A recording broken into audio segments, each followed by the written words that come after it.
David Aldridge. David, what do you have? Thanks, Kevin. Now, since Jordan's big return, Chicago is just 2-2. From what I'm overhearing in the huddle, they think this could be a big night. Guys? Wouldn't that be something, David? Thanks for that. Mike, sounds like the Bulls have a lot of good energy right now. A win here would certainly be a statement. It would also help show people that MJ is back. And that these Bulls mean business. Big time, you're right. And almost 4 minutes gone here in the second quarter of play. Clark, this is Jordan's 5th game back with the Bulls, but it still feels like he's in the middle of his return. Kevin, I agree with you. The return tour, not quite over yet, but seeing him here on the Knicks' home turf again, it's almost like he never left. And thank goodness he is back. Yes. 2 minutes remaining in the That's the 3 fly, and the Bulls another 3. Lighting it up, Michael on one tonight. Harper with the ball. Still getting warmed up offensively. No scoring yet from him. Pass to Bonner.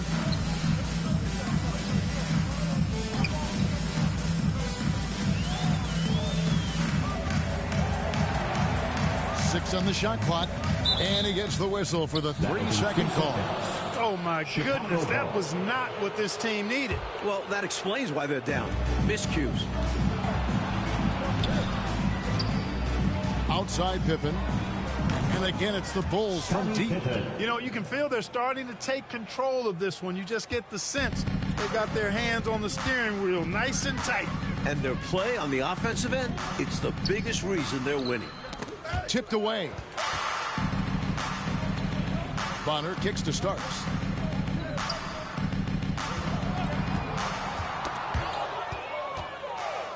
Here's Blunt. Throws down the breakaway jam. This is the winning mindset Jordan brings to his team. Enjoys feeding his open teammates. Here's Armstrong.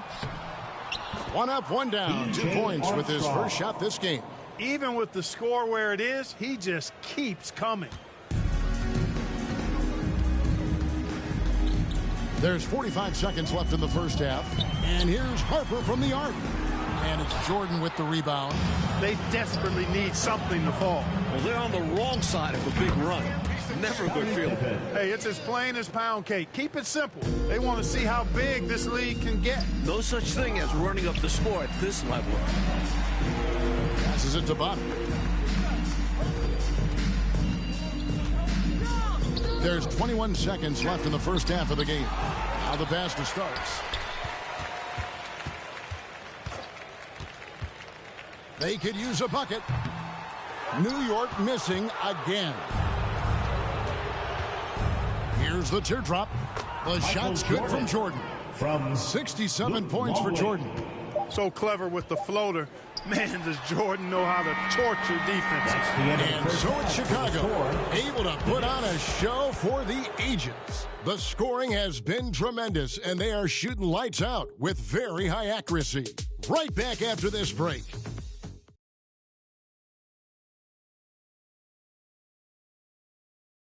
The Brooklyn Bridge and the lights of New York City. A brisk 51 degrees outside as we get set to start the second half. Welcome back, everyone, to New York, with the Knicks taking on a head-to-head battle with the Chicago Bulls. It's been another memorable Knicks home game so far.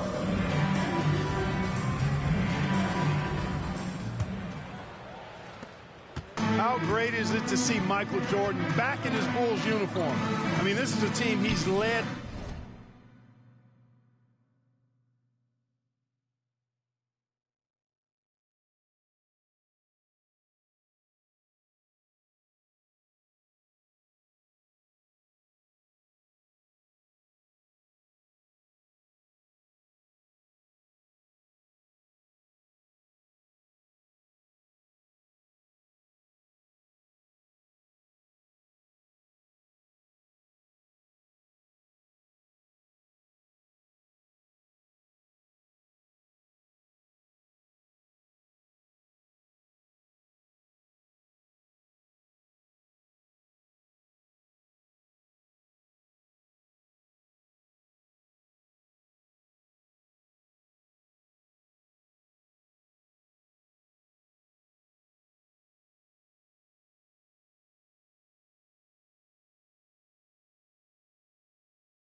some incredible highs.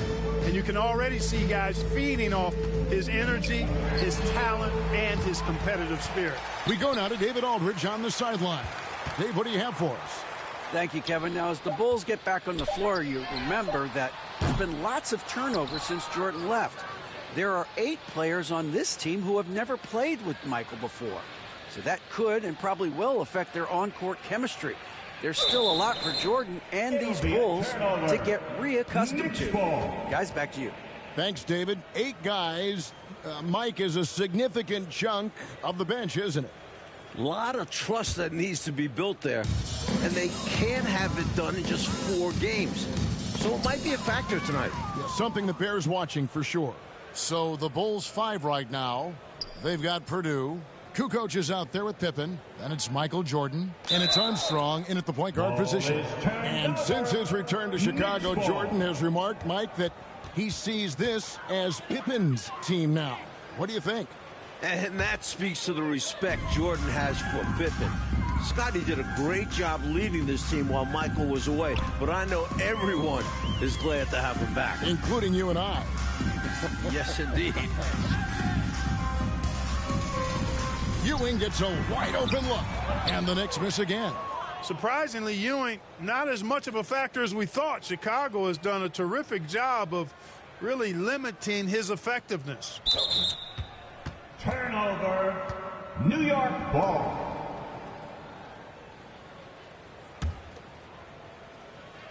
Well, Coach, you look at all the turnovers. What a way to drive your coach crazy. I know it would drive you crazy, wouldn't it?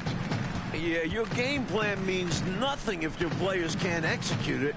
Well, after a hot first half, Jordan has been looking very dominant, Mike, on the offensive end. And you can tell it has the Knicks frustrated. They were hoping he'd still be getting back up to speed, but he's looked like his old self so far. Amazing, isn't it? My goodness. Here is Purdue. He's gotten some minutes, but nothing on the board yet. The Knicks making a switch here. Smith has checked in. Coming onto the floor for your New York Knicks, Charles Smith.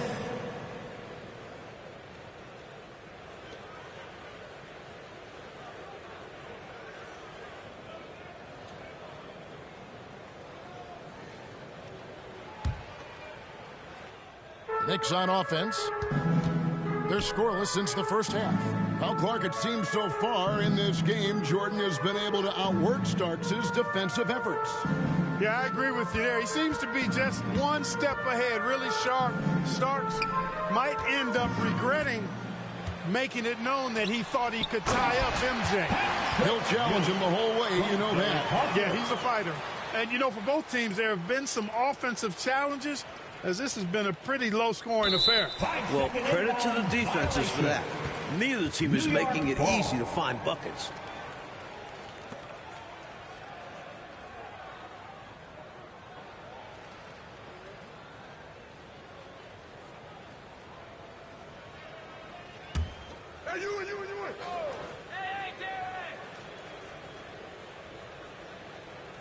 And the Knicks with possession here. They haven't given up any points here in the second half. Bulls seem to be doing everything, Mike, they can to silence this New York crowd. Yeah, if these fans are bothering them, they're doing a great job hiding it. And nothing shuts up a crowd like the opposing team having control of the game. And they've got control right now.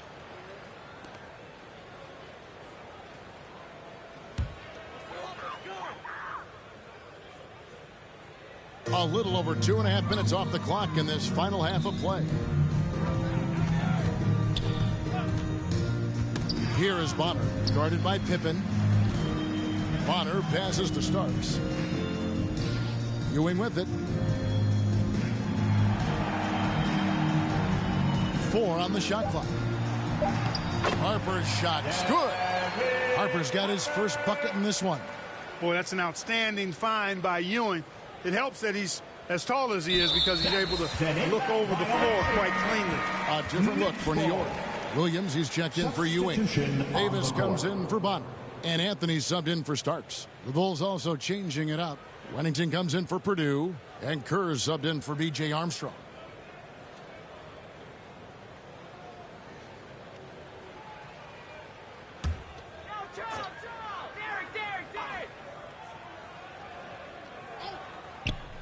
And the Knicks with possession here. Williams kicks to Davis. Outside Harper. Pass to Anthony. Back to Harper. Outside Williams. Pass to Davis. Shoots over Pippen. Kept alive. You know, I gotta say, Michael Jordan has looked good since making his return to the league. Generally speaking, we just weren't really sure what we could expect from him. Ball is turned over. Knicks ball.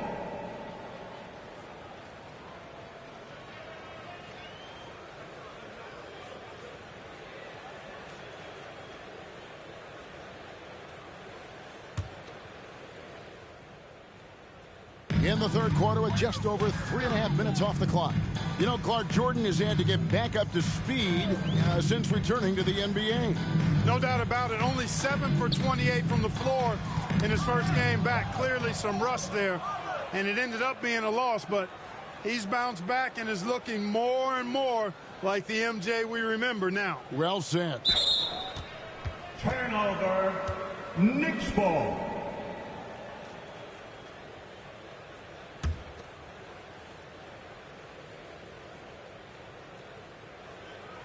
And so it's Davis. He'll bring the ball up for New York.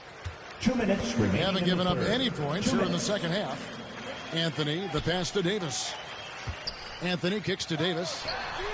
That doesn't go either for Davis. These are two teams we've seen clash many times, including when the Knicks defeated the Bulls in last year's playoffs. A fiercely competitive series. Ball is turned over. Knicks ball.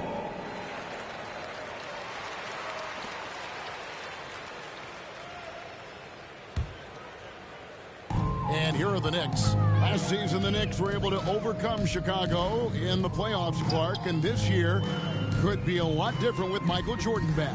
Well, I understand the sentiment. We'll just have to wait and see on that one, though. But really, every time they meet, these two teams bring playoff intensity, and that's what makes it the rivalry that it is. What a great rivalry indeed. First trip to the line for him here. At the line, 2 shots.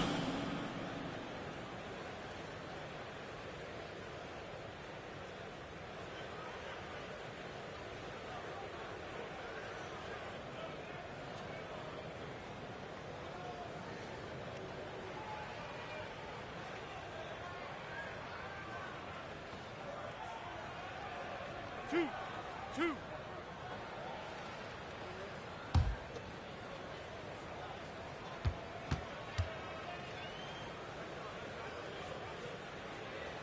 First free throw is good. The Bulls making a switch here. Longley's checked in.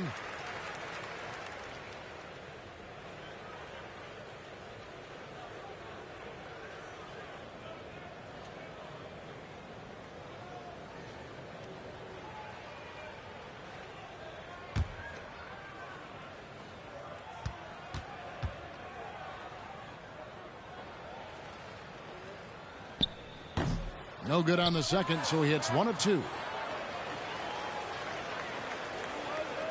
And here's Pippen. He's got 9.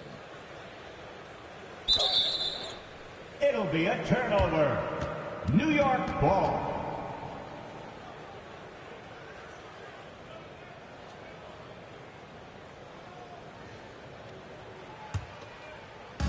There's 1:17 left in the third quarter of the game. And it's Michael Jordan, coach, who has looked firmly in control in the back half of this game. Meanwhile, Ewing has kind of been diminished out there. Not much of a contest right now between these two stars. Turnover. Charles Oakley, he's checked in for New York. Coming onto the floor for your New York Knicks, Charles Oakley.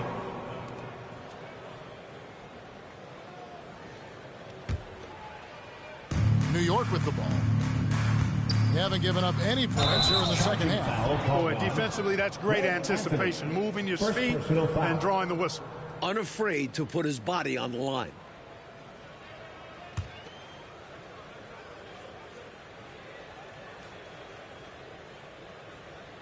That'll be a 5-second call. Violation. Knicks ball.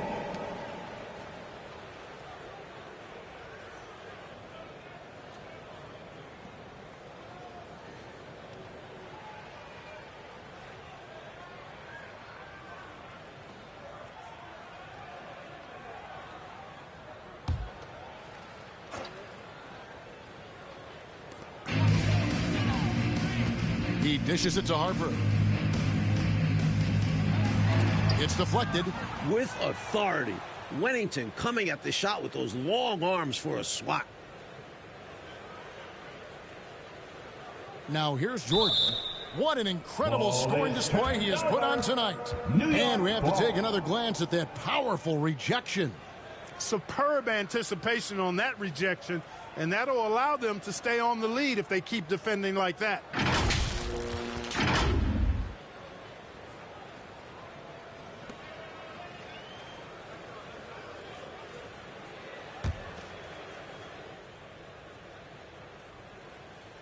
Here's New York.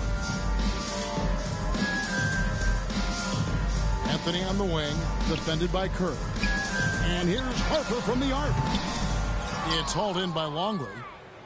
Longley's got his 4th rebound in this one.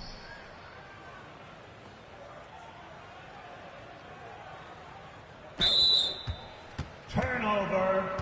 New York ball.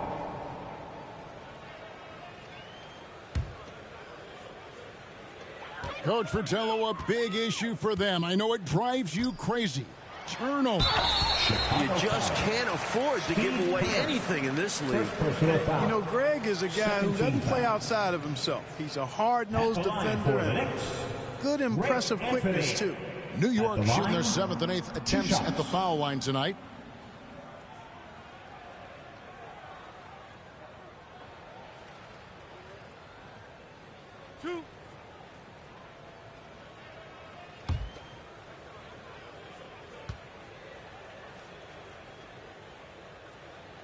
That free throw good from Anthony.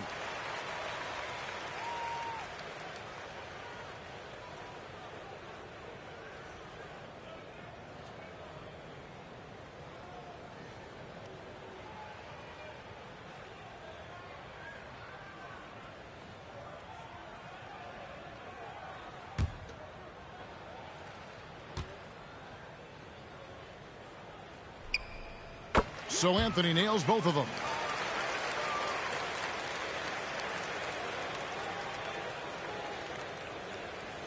They're going to turn it over. They couldn't get it in bounds that time. New York ball.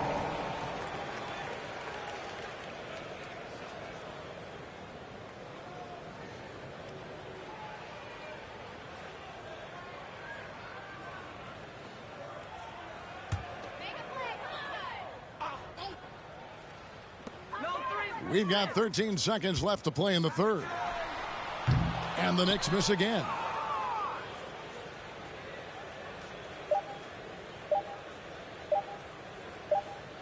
And as we conclude the 3rd quarter, pretty much a blowout. It's been a one-sided affair. It's Chicago just dominating this one. And we'll be back right after this.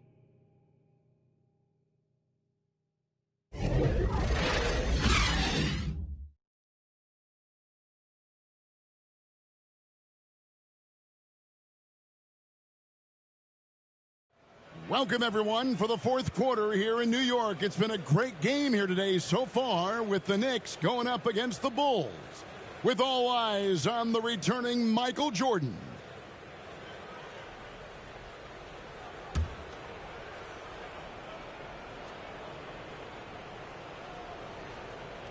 Unable to get the ball in bounds, they get called for the 5-second violation.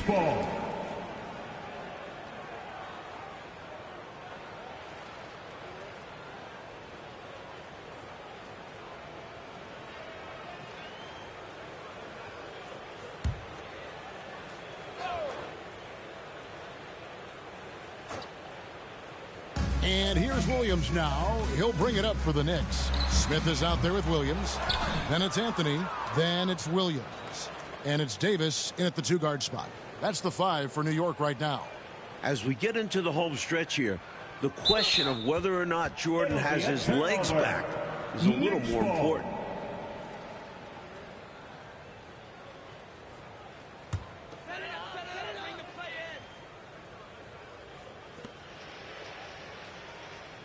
Now Williams shoots from 12.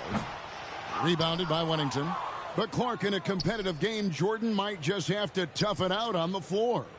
You know, some guys think the only way to get in real basketball shape is to play the games, and I'm in that camp. And certainly if that's true, then Jordan probably wants to get as much action as he can since he's looking to get playoff ready. And I know he cannot wait.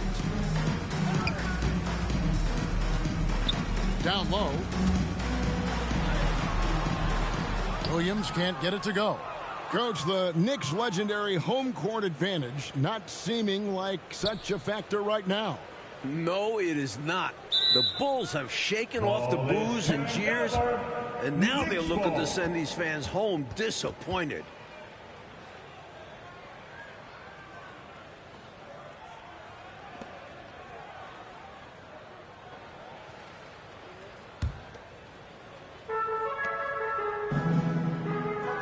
Davis against Jordan.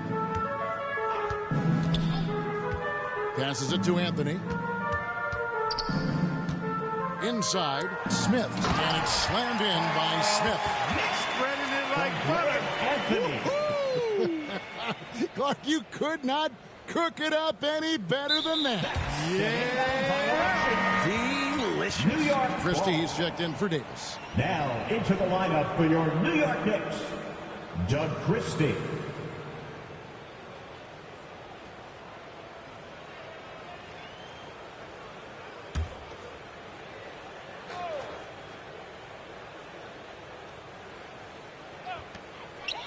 Puts it up off the inbound.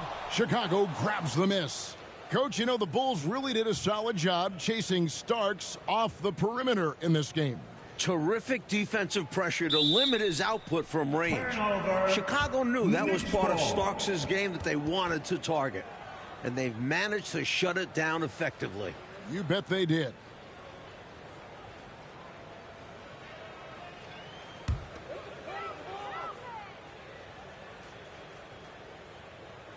About a minute and a half into the fourth quarter now.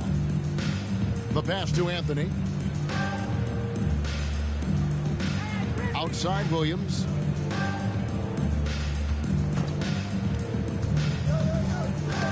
Got a piece of it. Here's Bushler.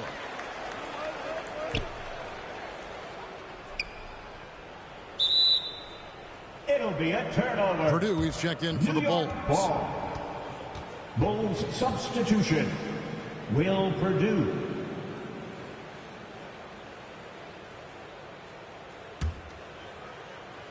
Well, as you can see, when you're casual with the ball, it can come back to bite you. For sure. I mean, playing loose can help you and hurt you. It can cut both ways. I think they've got to tighten it up a little bit here. This has been a stellar offensive game, Mike, for Michael Jordan. Especially when you consider the setting. He's sticking it to the Knicks here at home. And that's a great way to let the whole world know I'm really back. I love the way you said he's sticking it to the Knicks. Every Bulls fan right now smiling at that. Kerr against Anthony. Williams with a clean look, and that one hits back iron. Normally, he knocks that down. The defense got a gift. Here's Blunt. Ball is turned over. Knicks ball.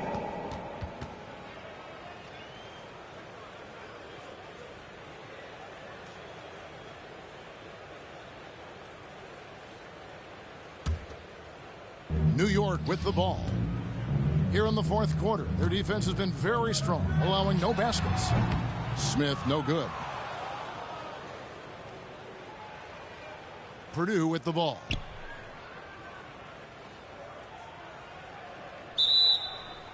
Turnover. Knicks ball.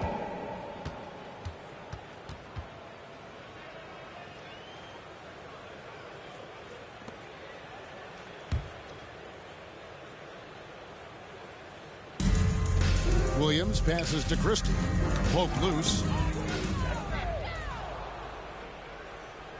Third minute of action now gone here in the fourth. It'll be a turnover. New York ball.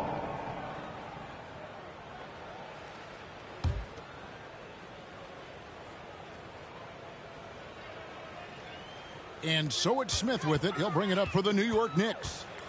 It's Anthony with the drive. Here's Williams, and finished off by Williams. You can tell he scanned the whole floor and found the exact right guy to feed. Anthony. They're going to turn it over. They couldn't get it in bounds that time. Knicks ball.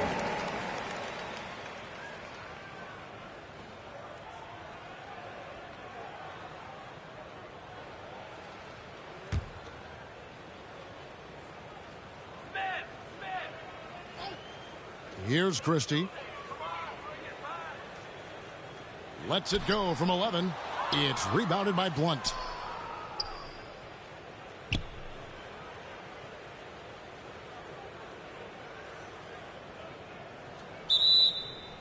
Turnover. The Knicks making a switch here. Oakley's checked in, and the Bulls making a change also. Simpkins checked in.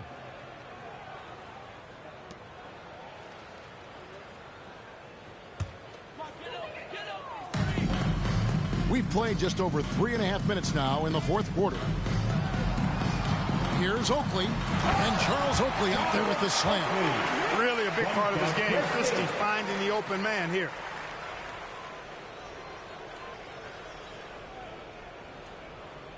That'll be a 5-second call. Ron Harper, he's checked in for Steve Kerr. Bulls substitution. Ron Harper.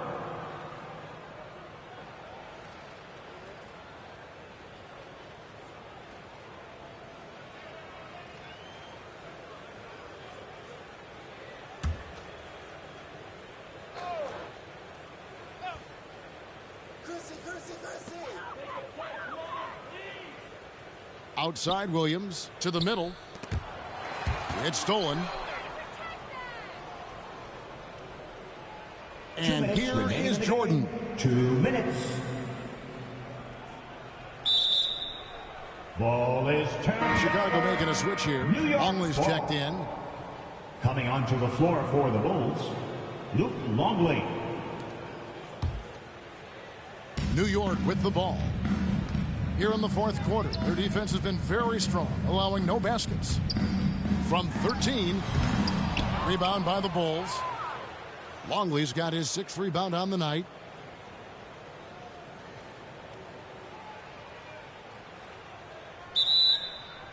It'll be a turnover. Davis is checked in for New York. Coming onto the floor for your New York Knicks, Hubert Davis.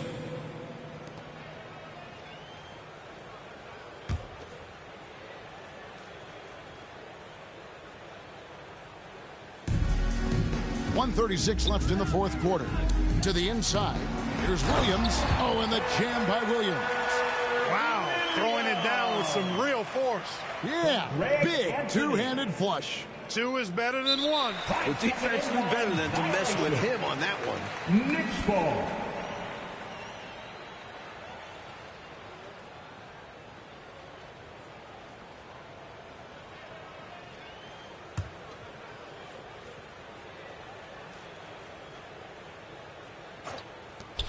.132 left to play in the final quarter.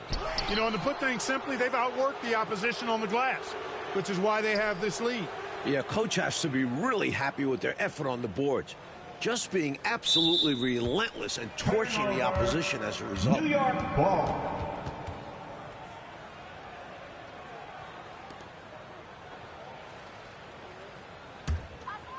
Now the Knicks with it. Good momentum, 8 straight points. Williams finds Davis. It's tipped and stolen by Longley.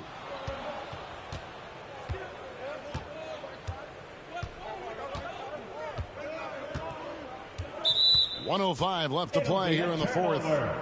Knicks ball.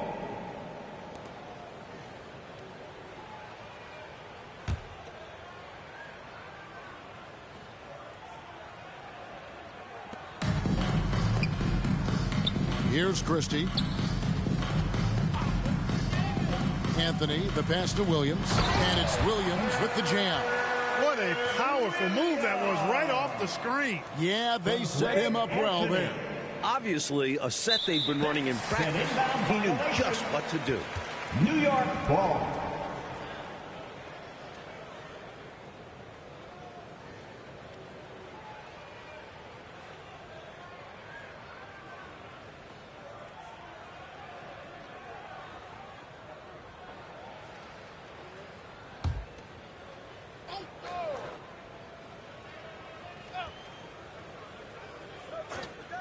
.56 seconds left in the fourth quarter.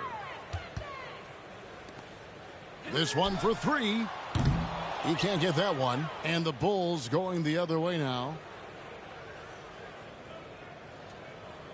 Now here's Longley.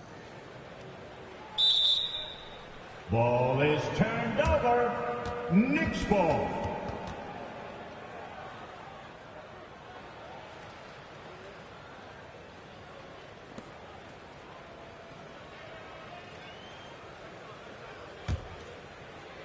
Now the Knicks with it. They've got a 10-0 run going. Christie kicks to Anthony. Outside, Davis. The feed to Williams. Shoots a fader. The putback. Great positioning on the putback. Great activity level on the boards. Impressive. Wow.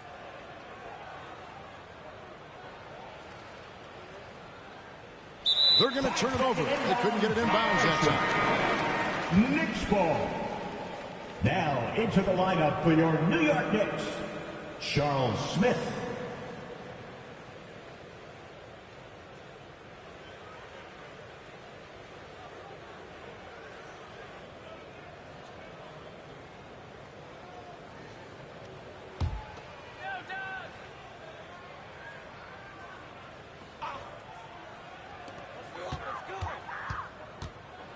Harper against Christie.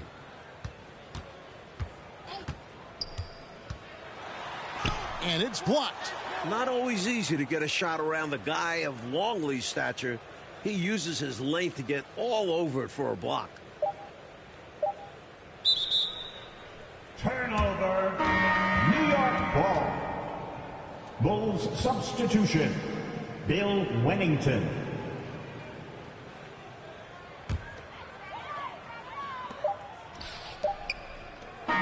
And so, Mike, the Bulls come out a winner here tonight. A big victory for them against the Knicks. And a triumphant return to New York City for Michael Jordan. Just a regular season contest, but having MJ back in the building certainly made this one feel special. Clark, do you think this registers as an especially tough loss for the Knicks?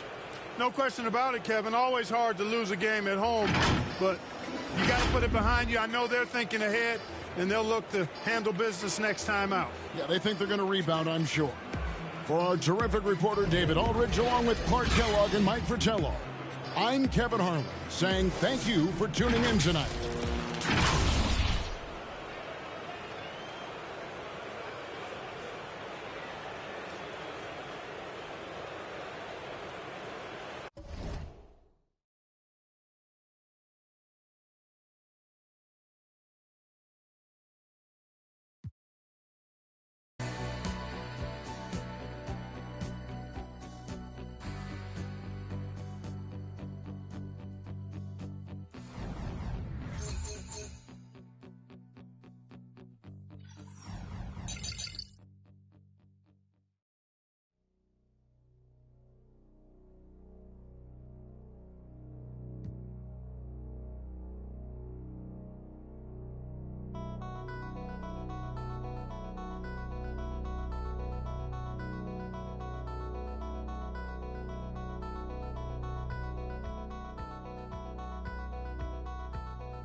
When you win 6 championships and win MVPs and win scoring titles, you have to be considered one of the best. Michael Jordan had that and more.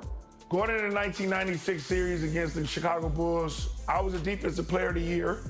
Michael was the MVP, and they had made a big deal about it.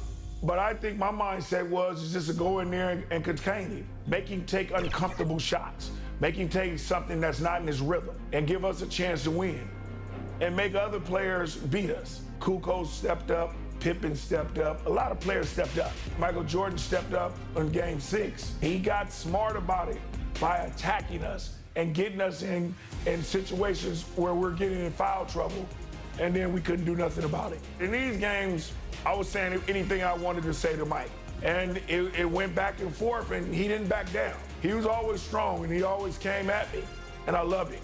I think he's one of the greatest basketball players to ever play the game.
It had been deemed impossible.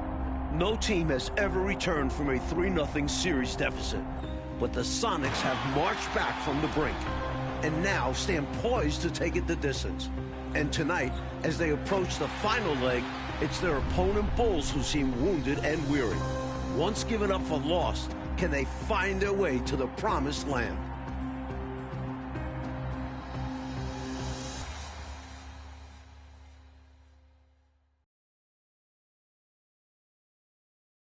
Across town from the United Center, downtown Chicago.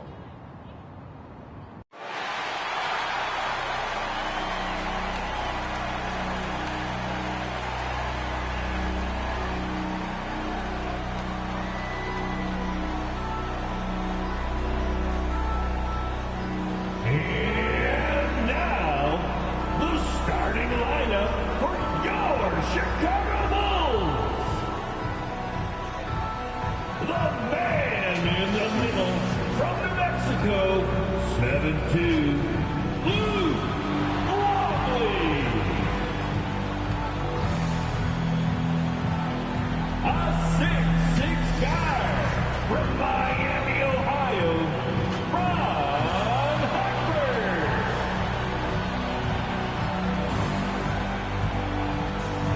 A 6'7" forward out of Southeast Oklahoma State, Dennis Rodman. And forward from Central Arkansas, 6'8", Scottie Pippen.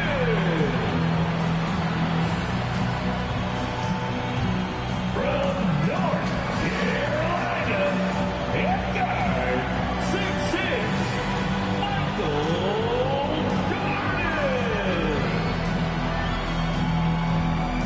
Your Chicago Bulls head coach is Phil Jackson. Once again, your Chicago Bulls. Welcome, everyone, to the NBA Finals here in Chicago, where it's safe to say these fans did not expect to be celebrating Father's Day with the Game 6 after the way the team started this series. I'm here with Coach Mike Fratello, Clark Kellogg, and reporter David Aldridge.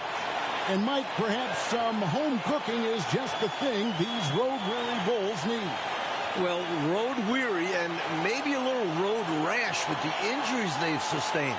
Ron Harper battling a knee injury that will require off-season surgery, and Scottie Pippen dealing with knee and especially ankle injuries that have limited his effectiveness. And while the Bulls are banged up and bedraggled, Clark, the Sonics seem on the rise. Yeah, you take a look at their big guy, Shawn Kemp, an all-star.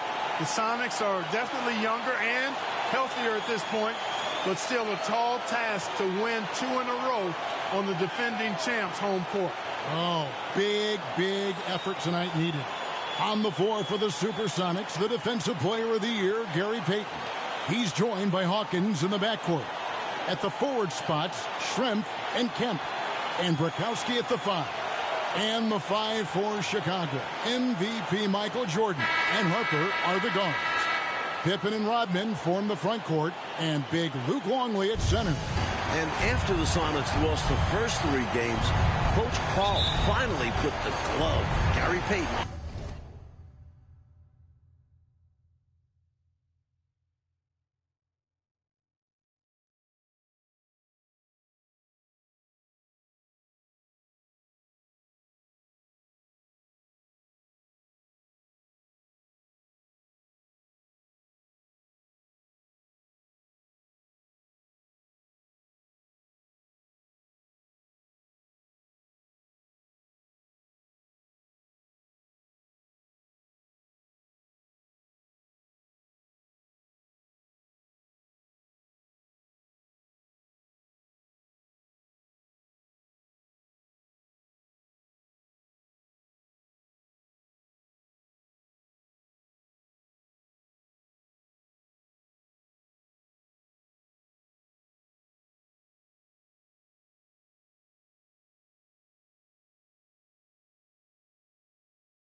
Jordan.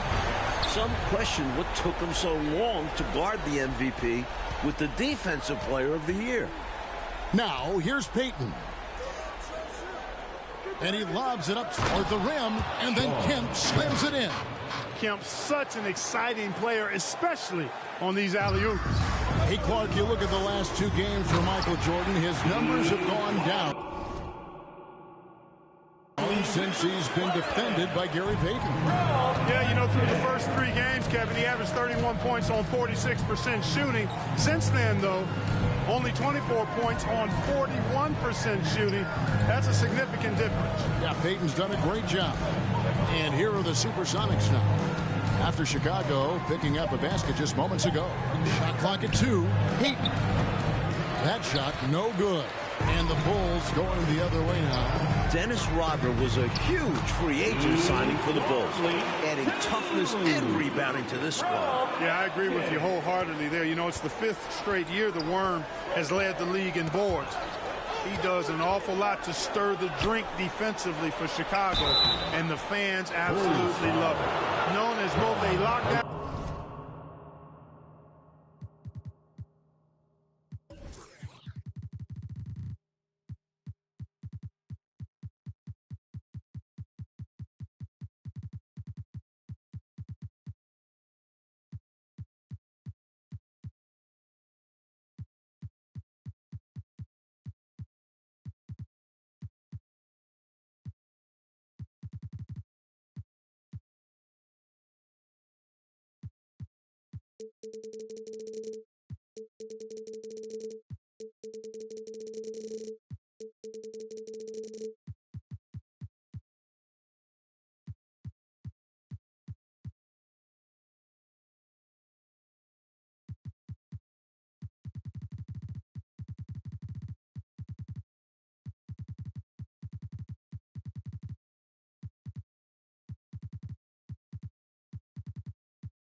Defender and legendary trash talker. Payton plays with an edge that is infectious and annoying.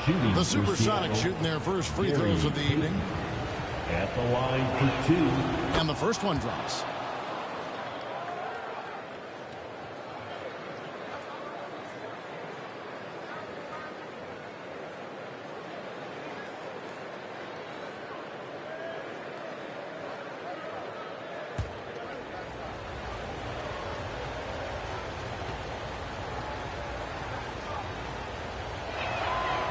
He doesn't get the second one. With injuries to his back, both ankles, and knee, I think I've covered all bases. This, Clark, has been a very tough series for Scottie Pippen. No doubt about it, Kevin. I mean, he's shooting 32% from the field and just 18% from the three-point line. We know he's not anywhere close to 100%, but let's see if he can still find something extra tonight, digging deep, because the Bulls need somebody other than Michael Jordan to step up. Indeed they do. Excellent point. And here's Hawkins following the three-pointer by Michael Jordan. And Jordan sends it down. They recover it. And there's the shot clock violation. Couldn't get the shot off in time. Let's take a second look at that fantastic block. Boy, I like the fact that's intimidation right away. Got to show those shooters you're going to be in their face all night long. Outside for Pippen. Jordan trying to free himself up. And Scottie Pippen the bucket on the assist from Michael Jordan. At one point during Game 5 in Seattle, the Bulls might miss 20 consecutive three-point shots. From deep, Pippen was 1 for 8. Steve Kerr 1 for 7 from the three-point line. The team was 3 for 26 for the game. Those numbers have to be better tonight. They've got to improve in that category. Now, here is Jordan. And the basket is good. Got it to go through on the contact, so a free throw coming up. Great opportunity for a three-point play. First trip to the free throw line for him tonight. And every team would like to have a player like Longley. He's an unassuming guy who plays to his strengths and does what's best. Gary. And guys, something to monitor. Gary Payton is playing through a calf problem. However, watching him guard Michael Jordan the last 2 games, you have no idea. Count that one. Boy, are they locked in on offense, knocking down every shot right now. And the other team has to step it up on defense. No excuse letting them torch you like this. And the Bulls looking to get back on track. And for more, let's say hello to David Aldridge. Thanks very much. The key for the Bulls tonight is someone other than Michael Jordan stepping up. In Game 5, MJ shot 11 of 22.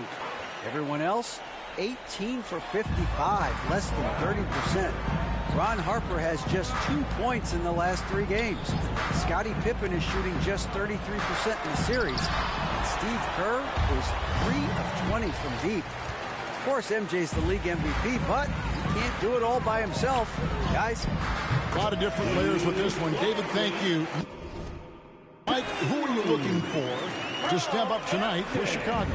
Dennis Rodman. Offensively, create some second chance buckets.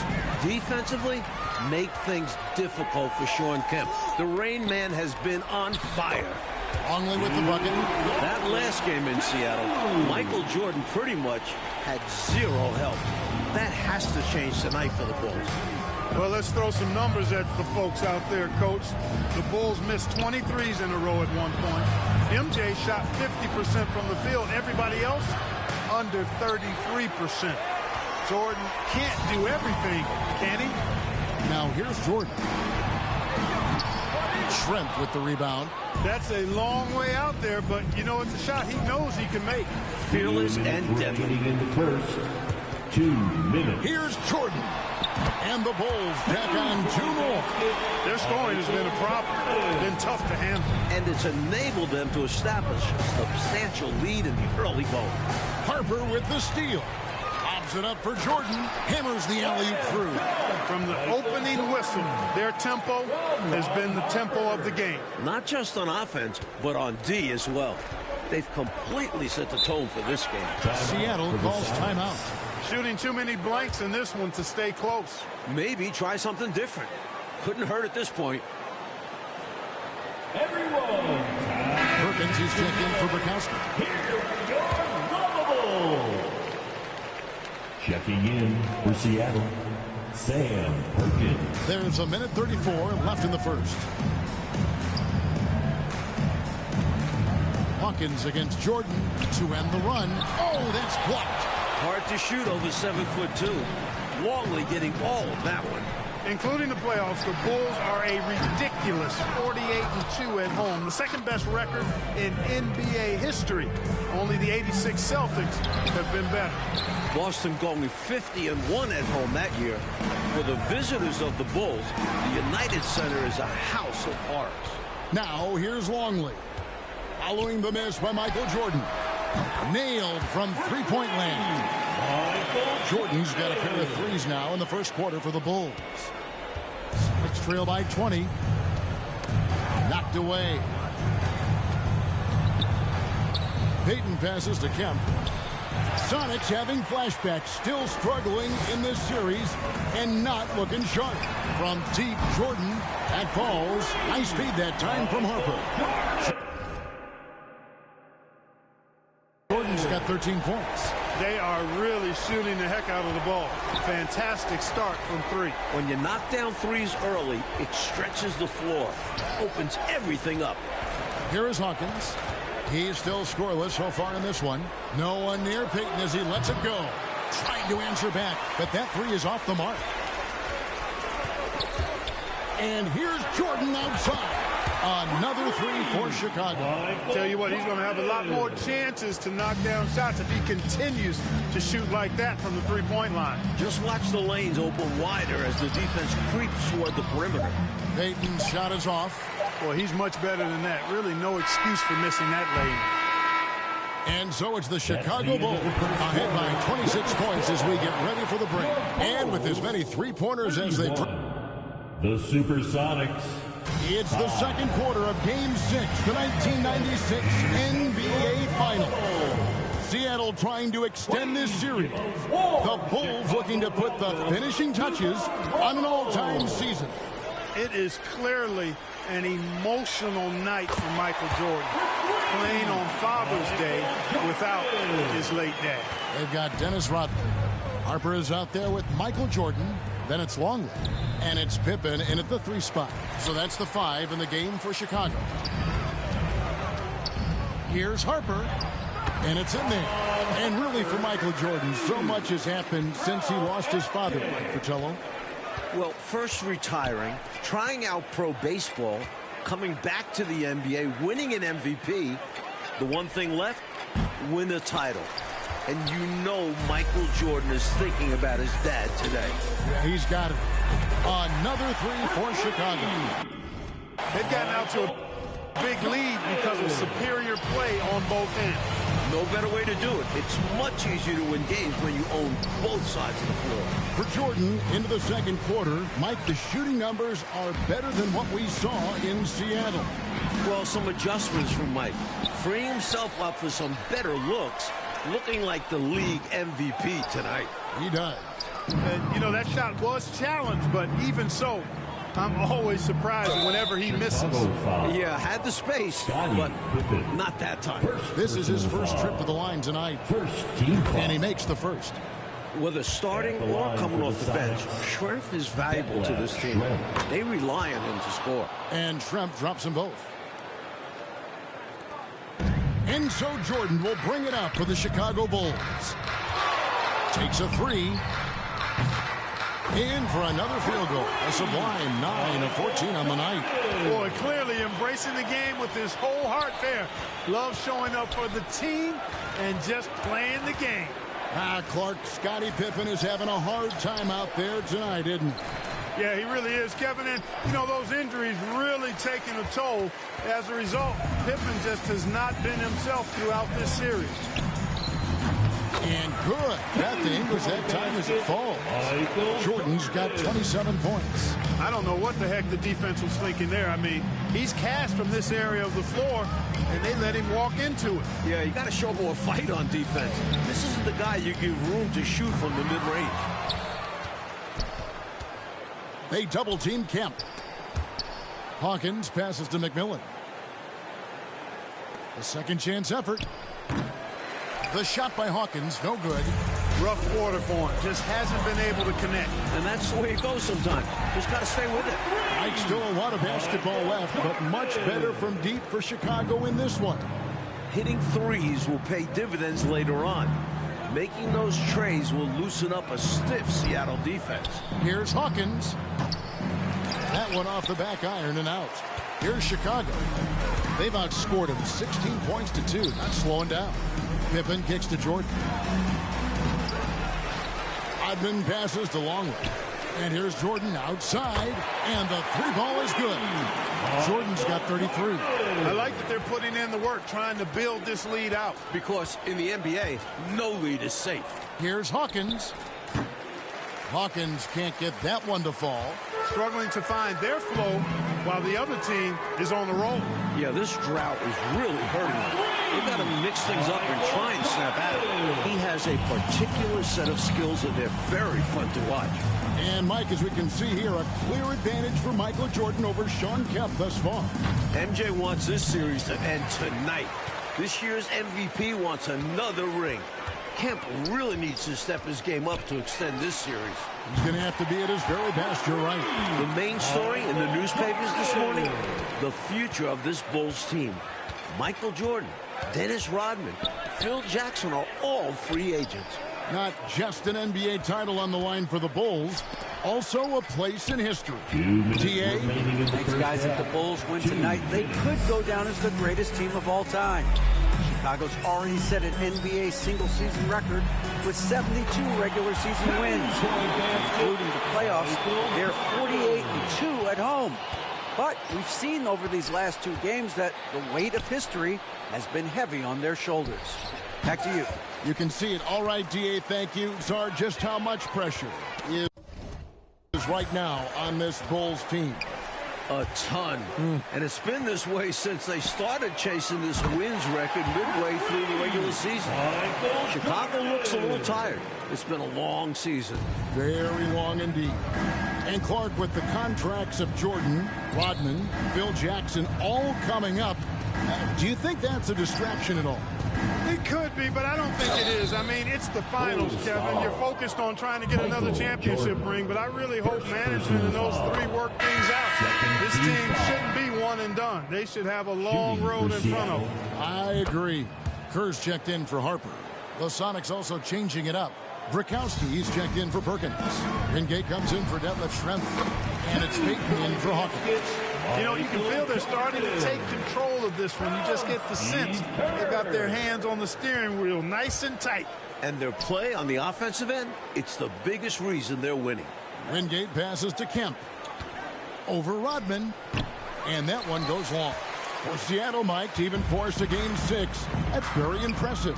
They were down 3-zip. The Sonics are massive underdogs. Just getting back to Chicago is a win for them. They can't miss on an absolute tear. This is a thing of beauty. Perfect offensive basketball. Pass to Brikowski. Over Longley. And it's Brikowski missing. Just 1 second between the shot clock and game clock. Here's Jordan.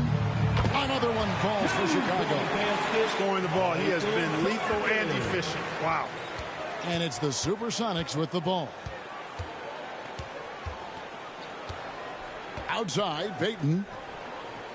Here's McMillan. No good again that time. From deep three-point range, and he was able to put it up in time, but doesn't fall. And so it's Chicago, holding an unbelievable lead as the quarter wraps up. They've been playing some ferocious defense. We've got more in store for you right after this.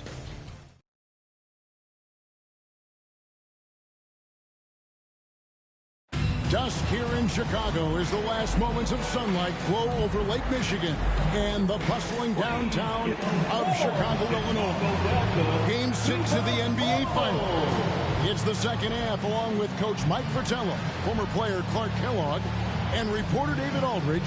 This is Kevin Harlan. The Bulls hoping to hoist the Larry O'Brien Trophy tonight.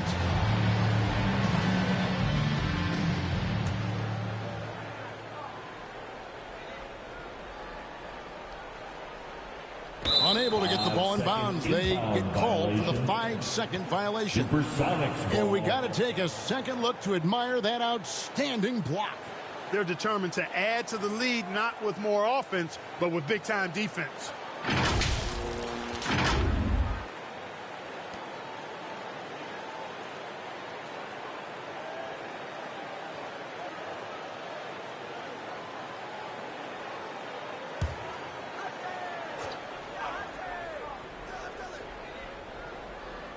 Here is Schrempf.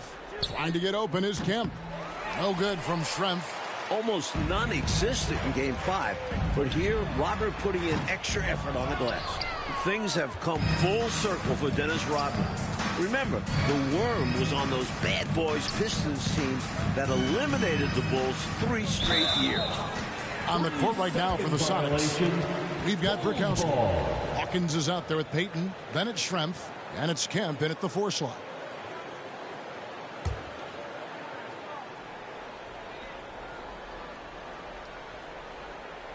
That'll be a 5-second call. And after battling Chicago for years, Clark, the NBA's rebounding leader, Dennis Rodman, now joining the Bulls. You know, he was brought in as the final piece of the championship puzzle, Kevin. So far, so good. Rodman looking to earn his 3rd ring. Wow. There's the pass to Hawkins. Dishes it to Payton. Some nice ball movement here by Seattle. And the basket by Schrempf. Well, Mike, compared to Game 5, they had a massive improvement in their three-point shooting. And that really helps open up the driving lane. It specifically gives Jordan more space. Supersonics ball.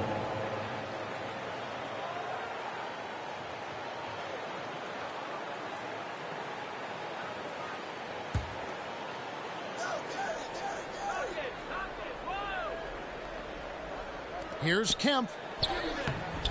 Rodman more of a factor here tonight compared to the last game.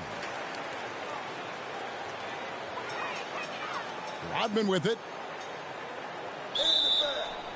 Turnover. Supersonics ball.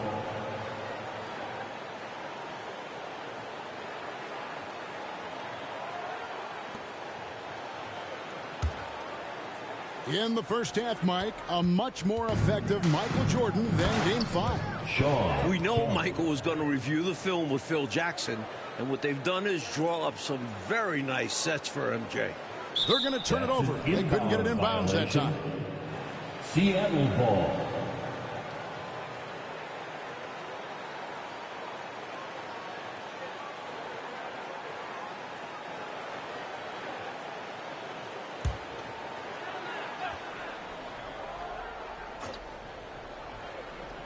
And if you're just joining us, we played over a minute here in the third. Here's Schrempf. Over to the wing. Here's Brakowski. And the whistle blows. It's going to be on Dennis Rodman. Dennis Rodman. That is his first foul of the game. Foul. First team foul.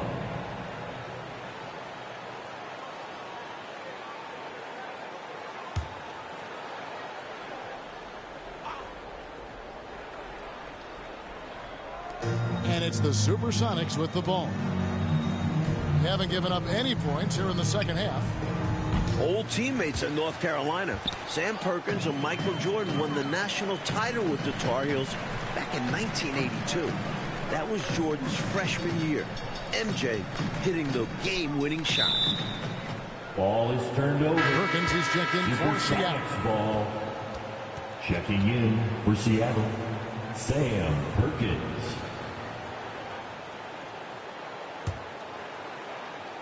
Just over a minute and a half have passed here in the third quarter. And here's Hawkins. No points in the game yet for him. Here's Kemp, and it's Kemp with the jam. On fire so far to start Game 6. Kemp looking to lead this team for at least one more game. That'll be a 5-second call. And Sam Perkins winning a title with Jordan at UNC.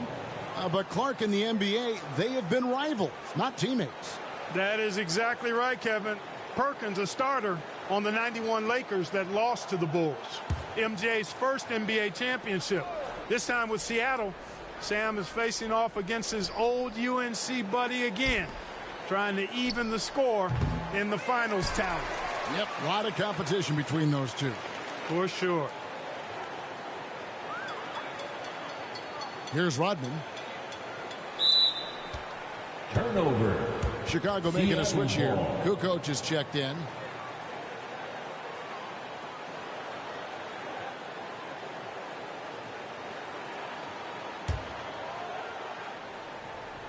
And here's Kemp. He'll bring it up for the Seattle Supersonics. So the Bulls lead this series, Mike, 3-2, trying to cement themselves as one of the greatest teams ever. An NBA record 72 wins in the regular season. But Chicago needs to close this series out to be considered the greatest. I agree. Well, we're into the third quarter, just over 2.5 minutes played. Ball is turned over. Wennington, he's checked in for Chicago. Now into the lineup for your Bulls, Bill Wennington.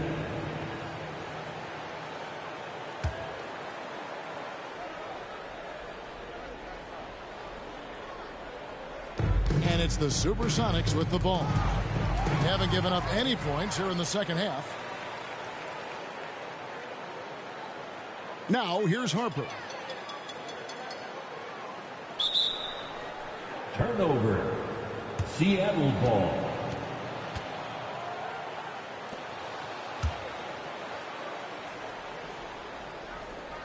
Second half of play, and we're 3 minutes into the third here. George Karl's adjustment in Game 4, putting Gary Payton the glove on Michael Jordan. It changed the series. Of course, the glove winning Defensive Player of the Year this season, part of the reason Karl made that switch.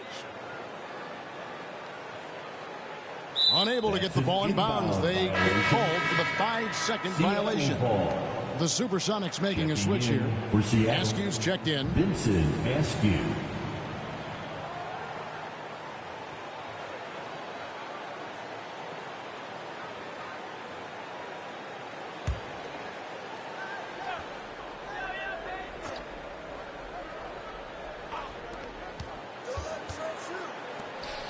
Now Hawkins. He's been patient so far. Nothing on the scoreboard yet. Here's Schrempf. No good that time. And it's Chicago the other way. And Gary Payton, who led the NBA in steals, but it's about more than defense, it seems like, Mike, with him. Running the point. Payton was top 10 in assists. Right. Beyond the numbers, the glove is such a competitor. Never stops talking to his teammates and the opposition. The heart and soul of this Seattle team. He is indeed. Kerr's checked in for Chicago. And the Supersonics also making a change. Wingate's checked in for the 3. Chicago grabs the miss. And I have no idea how he clanked that one. The defense has to be thanking their lucky stars he didn't sink that one. Turnover. Snow, he's checked in for Payton. Supersonic substitution. Eric Snow.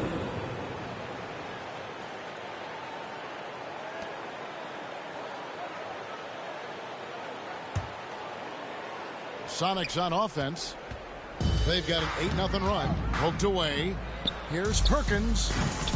Tony Kukoc comes up with the rebound.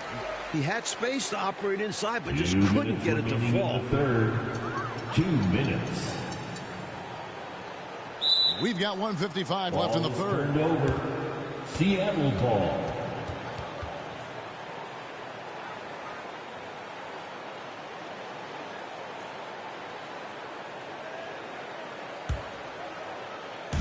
Mark, their biggest problem so far, taking care of the ball. Yes, exactly right, Kevin. I mean, they've made some outstanding plays, but way too many turnovers as well. He's a fantastic facilitator. He can virtually run a team in his sleep. That'll be a 5-second call. Inbound violation. Seattle ball.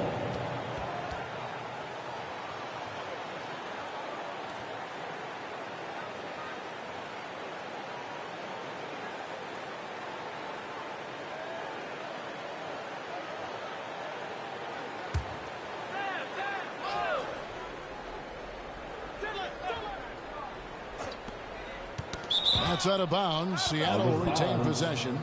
Supersonics ball.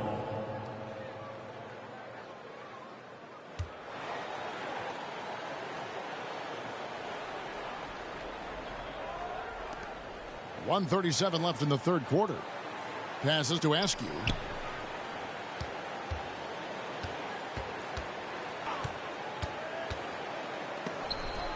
And the rejection by Pippen. Pippen putting in the work to get there for the denial. That was really a nice hustle play.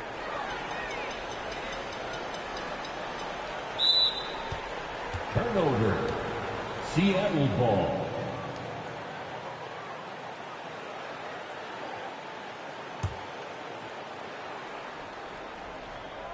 Sonics on offense. They've got a 10-0 run going. With a chance to clinch the title tonight, Coach Fratello, Michael Jordan has been outstanding in the battle with Kemp. The Rain Man hasn't been able to keep up with Jordan. The last 2 games of the series, wins for Seattle, Kemp was able to win this showdown. That is not the case tonight. You said it. Brickowski, he's checked in for the Sonics. Checking in for Seattle, Frank Brickowski.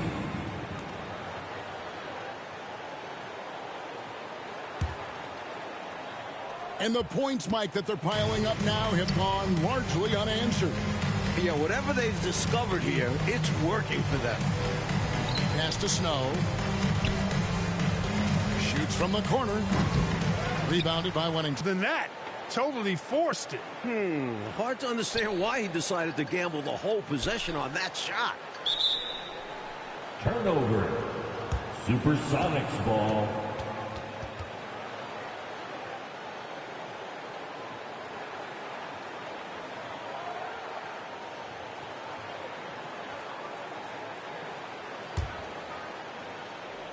And the Sonics with possession. They've got a 10-0 run going. Snow the pass to Askew. Down low, here's Wingate, and 2 free throws coming up, unable to get that one to go with all the contact. I don't think there was any question about that being a foul. Yeah, no debate here. We could clearly see the contact. For Seattle, they have shot a good percentage from the free throw line so far. They've made 5 out of 6.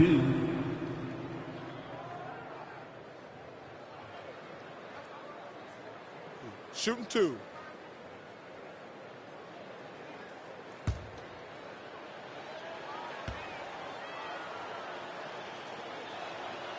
That free throw good from Wingate.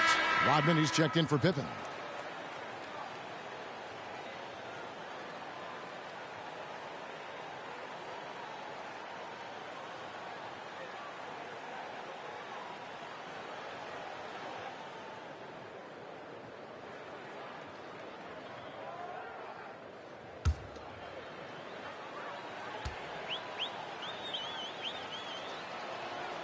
Both free throws good from Wingate.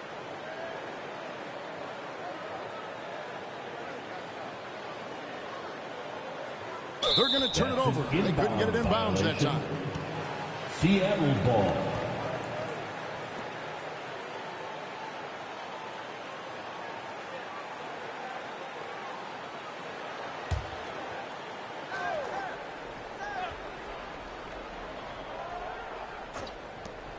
.23 seconds left to play in the third.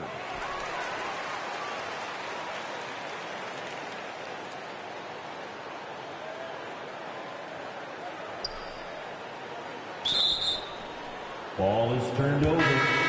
Seattle ball. Checking in for Seattle, Nate McMillan.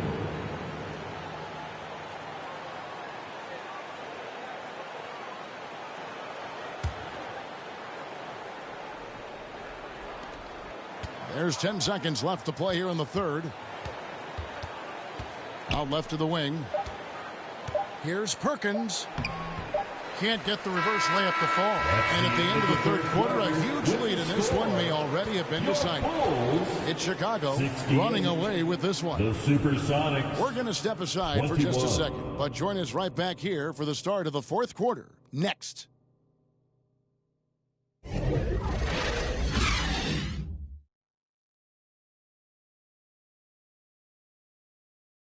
This could be the final quarter of basketball this year. So far in these NBA Finals, Bulls are up 3-2. Chicago looking to close out a historic season.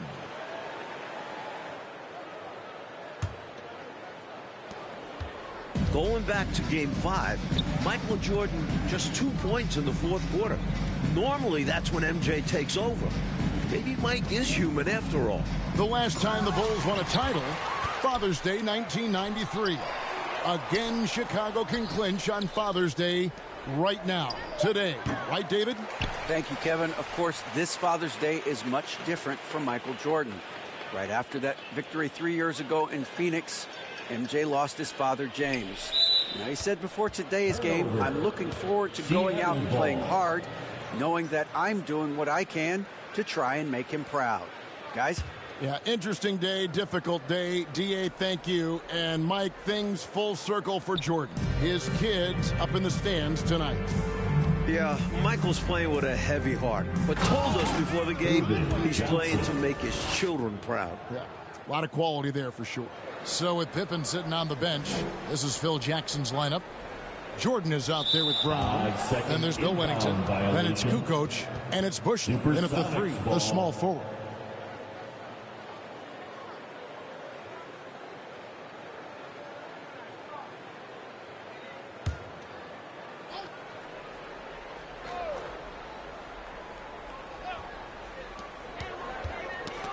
They get a hand on it, and so it looks like the Supersonics will retain possession here.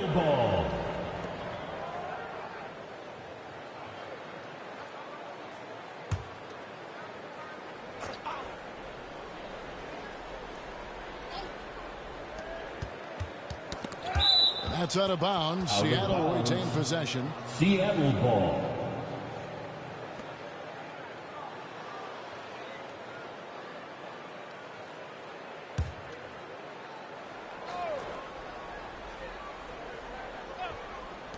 1 minute now into this fourth quarter.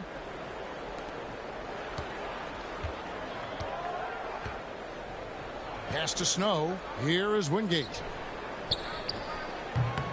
A strong finals performance, Mike, from Michael Jordan, trying to secure his 4th NBA title. And his 4th finals MVP. Wow. There's no way you can keep Jordan down too long. Michael is just so good. Ball.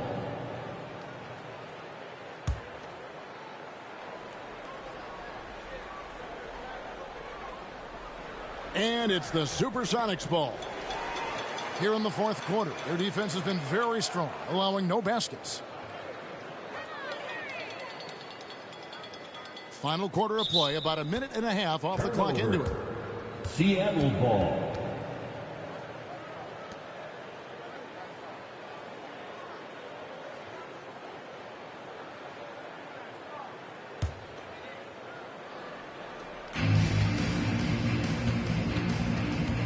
Here's Askew. He's defended by Jordan. Mike, for the Bulls tonight, the Chicago three-point shooting is so much better than it was the other night in Seattle. Remember, the Bulls are 48-2 at home this year. They are so comfortable in this building. That has to be a factor. Ball is turned over. Seattle ball.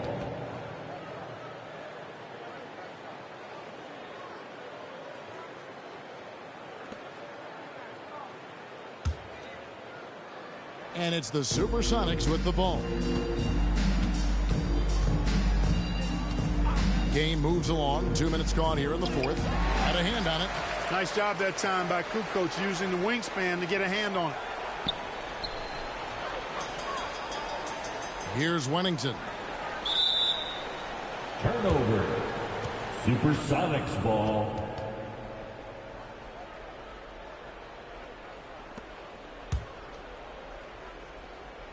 And Mike, they've been careless with the ball tonight. That's hurt them. Lack of focus, lack of discipline. They're better than this. Here's Askew, started by Jordan, and the slam dunk by Johnson. It looks like the Bulls are putting the finishing touches on an incredible season. If they hold on, including the playoffs, a 87-13 record. The 96 Bulls, a team we will be talking about forever.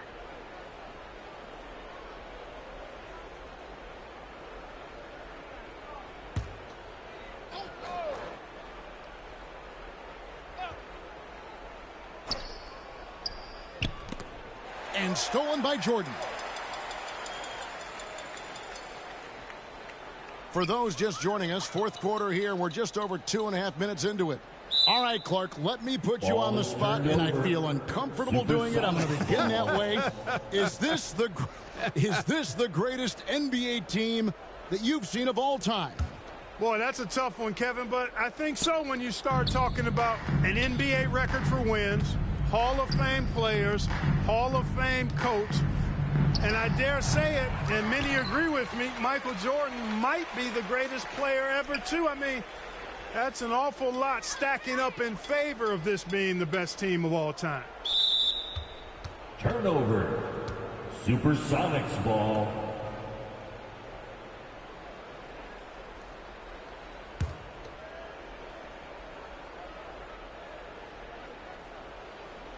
And so it's Johnson who brings the ball up for the Seattle Supersonics. Here in the fourth quarter, their defense has been very strong, allowing no baskets. It's not easy to work the ball inside in this league, but they've done it all night. That'll be a 5-second call. And the Bulls making a change here. Sally's checked in.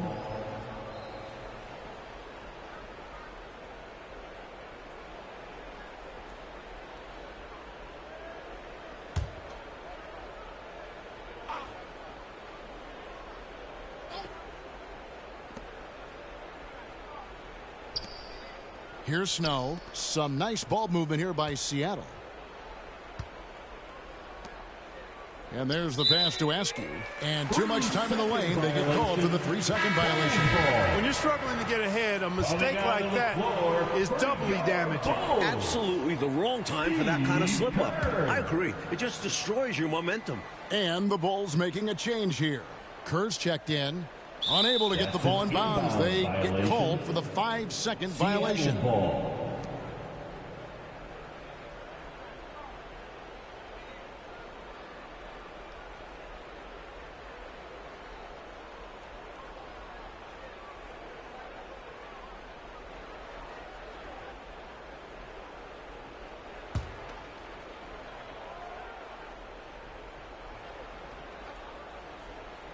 Look at the clock. A little under 3.5 minutes gone here in the fourth. Snow, the pass to Johnson. Jordan against Wingate. Here's Askew. Shooting foul as the whistle blows. He'll shoot 2 free throws. First personal foul. First team foul. At the line for the Sonics, Vincent Askew, taking 2 shots.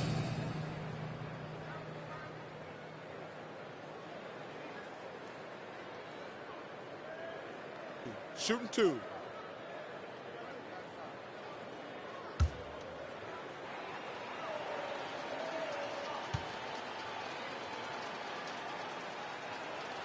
And the first one at the line is good.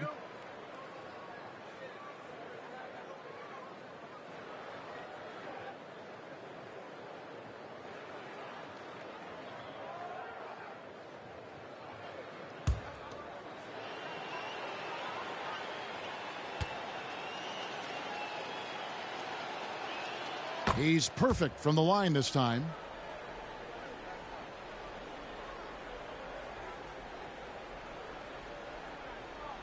That'll be a 5-second call. Inbound violation. Supersonics ball.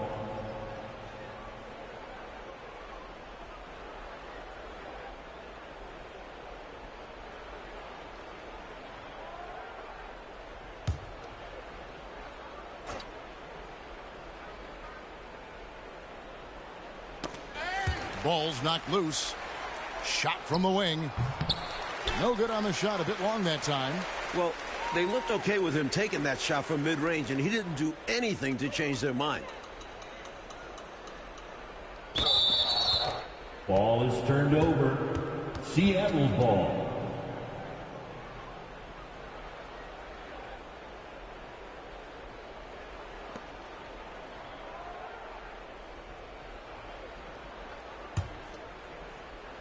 And here's Seattle.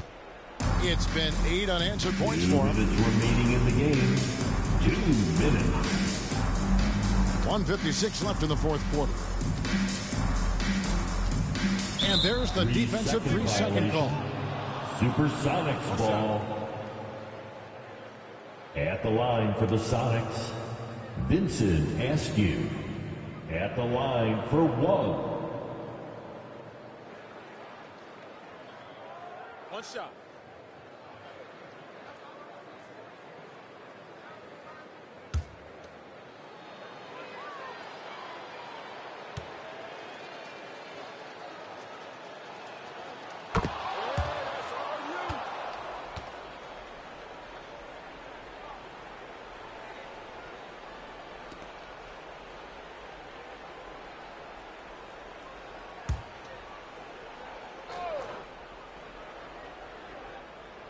Here's Snow.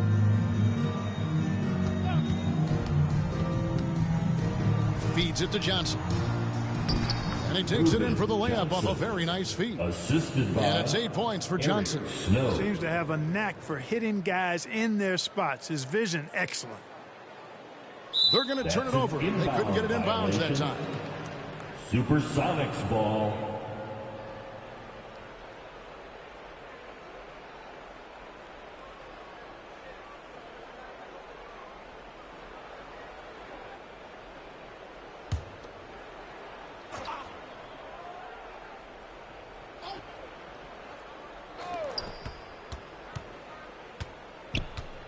.139 left here in the fourth quarter. To the left wing, and it's going to be out of bounds. The Bulls will take it. And he's going to want that one back. Giving up the possession with a careless mistake.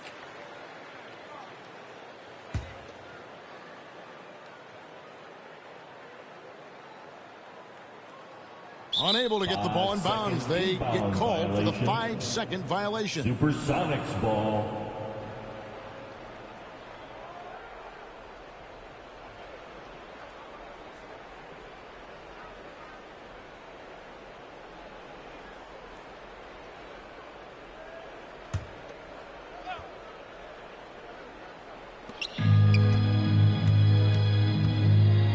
.132 left in the fourth. Here's Askew. Out to the right wing. For three. Snow. Chicago grabs the miss. Wennington's got his 8th rebound here tonight.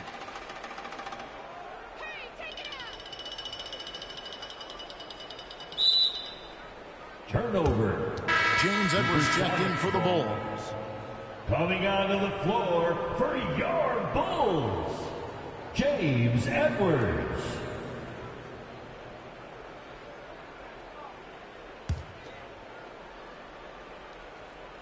And here's Seattle. They picked up 11 straight. 1:03 left in the fourth quarter. Pass to Askew.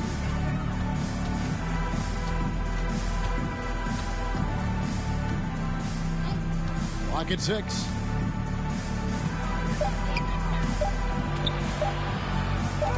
And it's blocked by Jordan. And the ball goes out of bounds. Last touch by Jordan.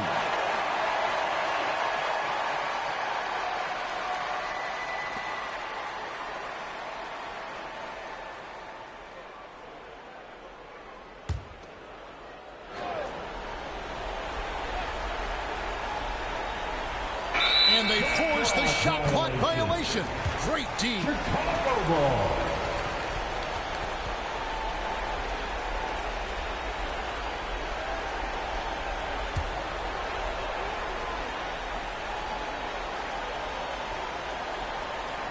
That'll be a 5-second call. Violation. Supersonics ball.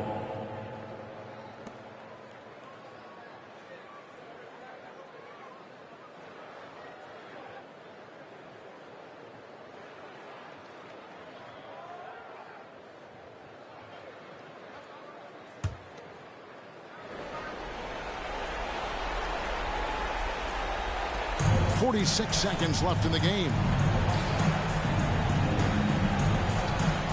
Kerr against Snow. Too long in the paint, and he's hit with a 3-second violation. At the line for the Sonics, Vincent Askew. One shot. Mind the lanes. Mind the lanes. One shot.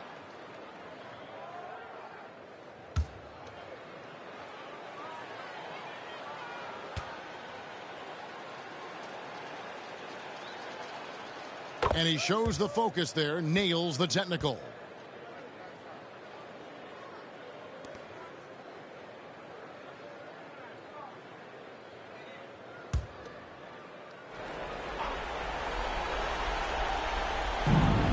There's 39 seconds left in the fourth quarter of this one.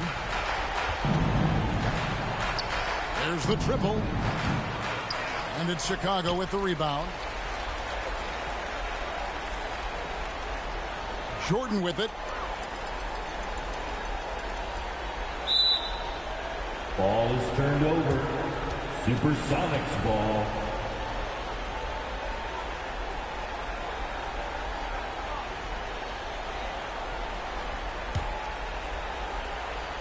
And here are the Sonics.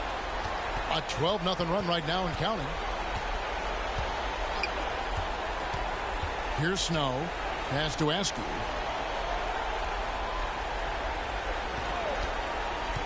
To the middle.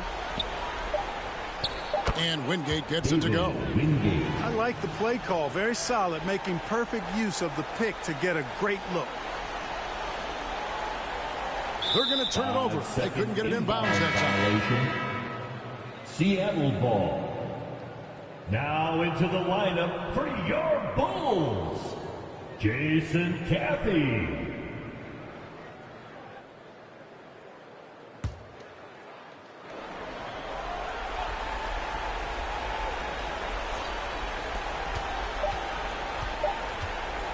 Here is Brokowski. And the Chicago Bulls have done it. 72 wins and the NBA championship. The greatest season in NBA history. To win it all in front of their home fans, it makes this special. This team has gone through so much. Clark, this win solidifies this Bulls team's place in NBA history, don't you think? I agree, and I think they very well could be the best team ever. Maybe the best we've ever seen, this 96 Bulls team. And Michael Jordan, his 4th title. MJ is in the conversation for greatest player of all time. Jordan, Pippen, Rodman, all future Hall of Famers. Boy, if a picture is worth 1,000 words, what more can you say? And you can just see the emotion and what this moment means to Michael Jordan. Congratulations to the Chicago Bulls, 1996 NBA champion.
You know, I feel fortunate to have been covering the Bulls at that time and being so close to watch this transformation of this young man just becoming the greatest basketball player that's ever played.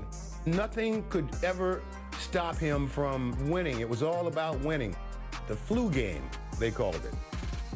It could have been the pizza game because he thought it was food poisoning, and he looks horrible. He could barely talk, you know, and I didn't want to keep asking about how you feel, this and that and the other. I could just see it in his eyes. I think he realized the situation. You have an opportunity to win a championship, and it can go away. We're not going to wait till you get better and then play the next week. The thing that always brought the greatness out in him was a challenge, and he was just zoned in, and there was nothing that was going to stop him from playing his best and winning that basketball game.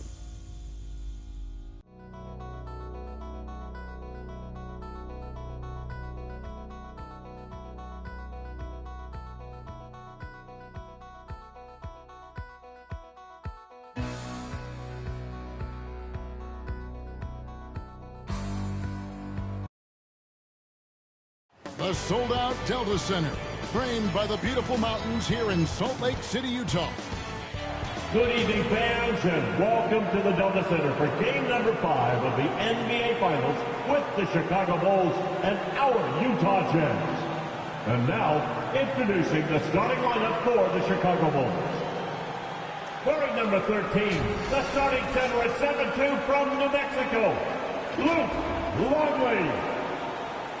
On the guard line, number 9, at 6'6" from Miami of Ohio, Ron Parker. Wearing number 33, starting forward at 6'7" from Central. Starting forward, number 3. Game 5 of the NBA Finals set to get underway in front of a raucous Jazz crowd here in Salt Lake City, Utah. With former player Clark Kellogg, Coach Mike Fratello, and reporter David Aldridge, I'm Kevin Harlan. Coach, Utah with the chance to take a 3-2 lead in this series. And the Bulls do not want to go back to Chicago having to win both games. They need Michael Jordan at his best. He's hoping to rebound for what was a subpar performance by his standards in Game 4. And that might be tough. We're getting a report, Clark, that Jordan is battling a severe illness tonight. We didn't know about it until right now. Certainly not something the Bulls wanted to hear or see. As dominant as John Stockton has been in the past 2 ball games, Chicago Stars.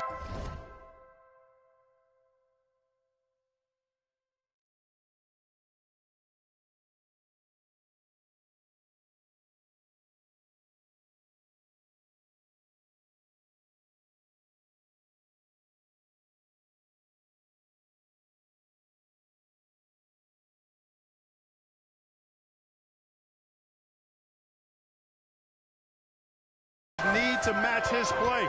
If MJ is less than 100%, a lot of that load then falls on Scottie Pippen. You're right, he's going to have to step up. So taking the floor for the Bulls, it'll be Ron Harper and Michael Jordan in the backcourt.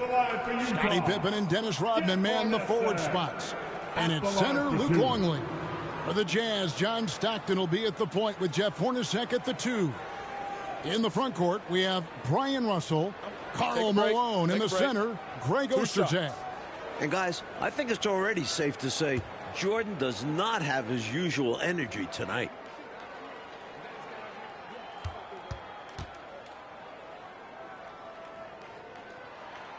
The first one falls. Clark, with Michael Jordan clearly not feeling well, you have to wonder how many minutes he'll be able to play in this one. And Kevin, you know, with Michael Jordan, he never wants to come out of the game ultra competitive, and yet Phil Jackson may be in a position where he has to make a tough decision. I mean, that's part of what a coach has to do. Sometimes you have to rescue a player from himself. But Jordan never wants to come out, does he? No, he wants to go the full 48 minutes. Here's Pippen. And, of course, Coach, all eyes on Michael Jordan as we try to get a sense of how his illness is affecting him. Shouldn't take long to find out, Kev. Once he gets a few minutes under his belt, we'll see if he has the energy to keep going. Yes, sir. And so Stockton will bring it up for Utah. Outside, Russell. Knocks it loose. And stolen by Longley. Jordan kicks to Rodman. Jordan trying to free himself up. And Rodman with the basket on the assist from Michael Jordan.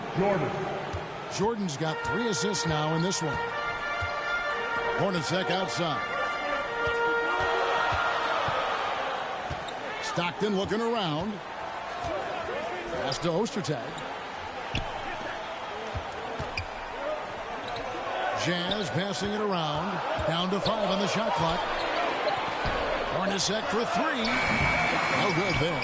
And the Bulls going the other way now. And Clark, after a few quiet games to start the series, John Stockton's been sensational since the series has come back to Salt Lake. I think you got to attribute some of that to playing at home, good home cooking. You know, we always talk about John Stockton's assist, but in these finals, his defense has been as good as his passing. It has. And the foul called on Michael Jordan. That's foul number 2 for him.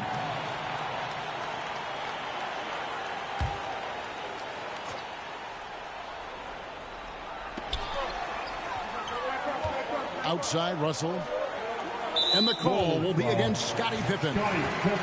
That's his first foul. Personal foul. Third team foul. The first quarter of action, 2 minutes in. Passes it to Stockton. Shot clock at 6. Here's Malone. And the rejection by Rodman. Doesn't have the biggest frame, but tons of effort from Rodman on that block shot. And coach, for Scottie Pippen, the effects of his foot injury, you can see, are still lingering. Yeah, he hasn't been as explosive as we're used to. He's been in more of a post-up role for them in the past few games. Glad we got the chance to see that remarkable rejection. Tell you what, early in the game, these kinds of plays can really set the tone. Stockton down low. Pippen on him. Russell passes to Stockton. At the top of the key, Malone. Off target with the free throw line, Jay. Well, there wasn't much there in terms of defensive pressure. I'm sure he'd like another crack at that shot. And we mentioned Jordan feeling under the weather. And for more on that, let's welcome in our sideline reporter, David Aldridge. Thanks very much. There is news on Michael Jordan. He woke up at 3 a.m. this morning with flu-like symptoms. He had a bad headache, he was sick to his stomach, and couldn't get back to sleep. He stayed in bed most of the day. He missed shoot-around and really didn't do any of his usual pregame routine. We'll see if it has an effect on him. Back to you, Kevin. Well, that's a dramatic story, David. Thank you. And that, Mike, is the big question. Will Jordan be his usual Michael Jordan self today? Well, I'll say this much. In games where Michael has been sick or played through injury, a lot of times It's been the opponent that has to call for a doctor. Good line. We'll see what happens. And I would think the end of Game 4 still has to be kind of floating around in the heads of the Bulls players. They were up 4 with a minute and a half left. Up 4, 90 seconds to go, and could not close the deal. Yeah, Utah scored the last 9 points in the game. You know Michael Jordan and company doesn't want to let that happen again. I can't see it happening again either, Coach.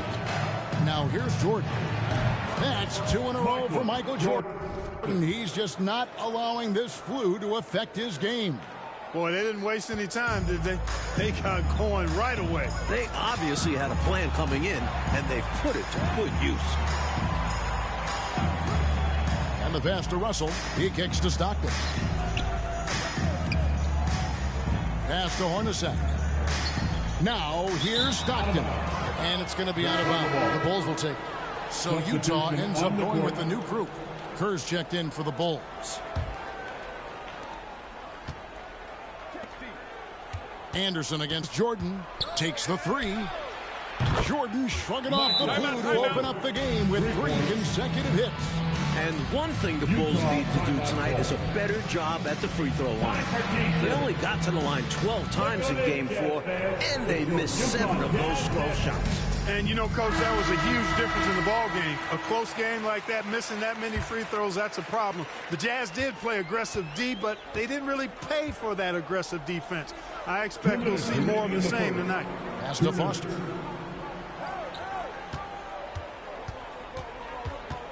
Will it go?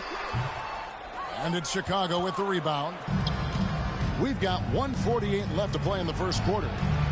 Another make by Jordan. The flu not seeming like it's much of a factor. How do you expand the lead? Increase it. It takes good play on both ends. Yeah, it's not just about buckets, not just about stops. You need both. And the bucket is good. 3-point play chance here for him. Pretty good display of strength by Jordan there. Absorbed the contact and still able to nail the shot. And he's got his first chance at the line here.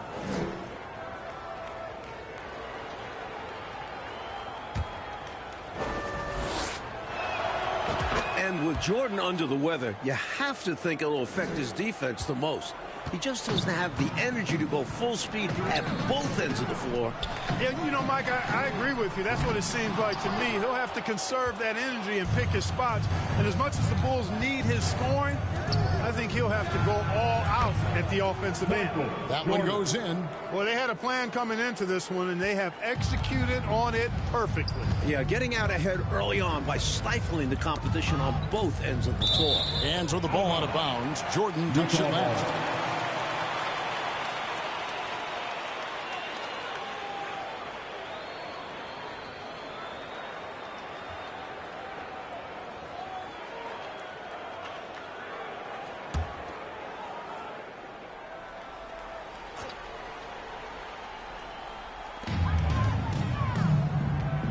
Here's Isley, defended by Kerr.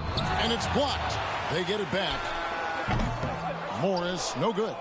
You know, these are exactly the kinds of shots that kept me from coaching. This stuff drives a coach crazy. Yep. A really horrible attempt. They can get much better looks than that. Training threes left and right, making it rain from behind the arc. Nothing the D is doing has worked, which is why they are going to continue gunning from outside the arc.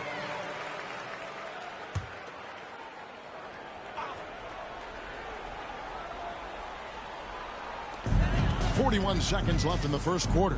Here's Anderson. Nice pass. Led into the rack perfectly for the layup. A high percentage look. Can't get closer than that. Here's Jordan. Oh! Man! What a finish. Michael Jordan, MJ. It really doesn't get much better than this. Now here's Anderson. It's rebounded by Jordan. Lets it go with a 3. And again, it's the Bulls from deep. Again and again, round and round we go. This guy is knocking down those triples. Beyond the points, he also provides spacing to this offense. Morris right side.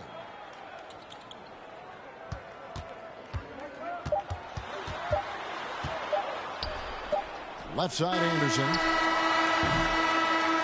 And so it's Michael Jordan making things happen for the Bulls. He was a true standout at the offensive end, both with his scoring and his passing. Back right after this.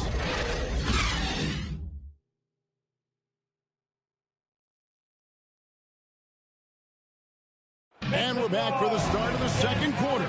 It's Game 5 of the NBA Finals. Bull star Michael Jordan still in distress with flu-like symptoms.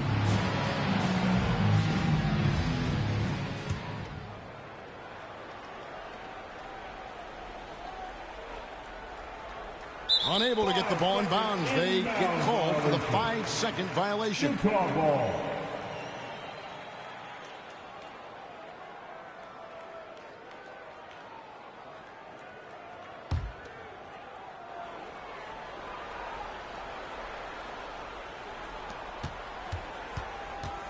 Stolen by Pippen.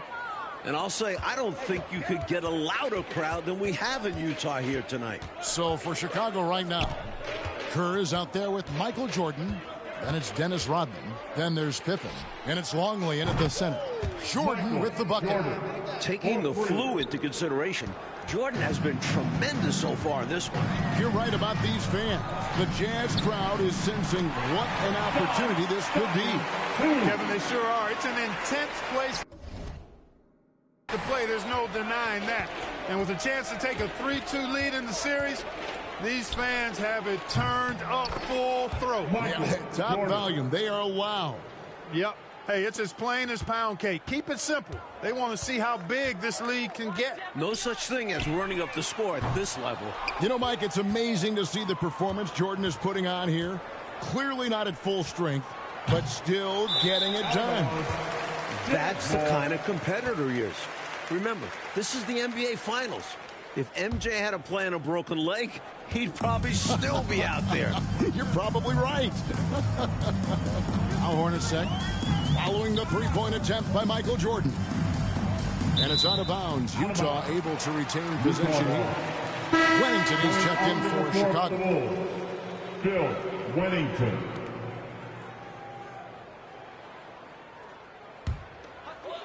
Second quarter, and we're just over a minute in. Inside. A nice shot by Hornacek.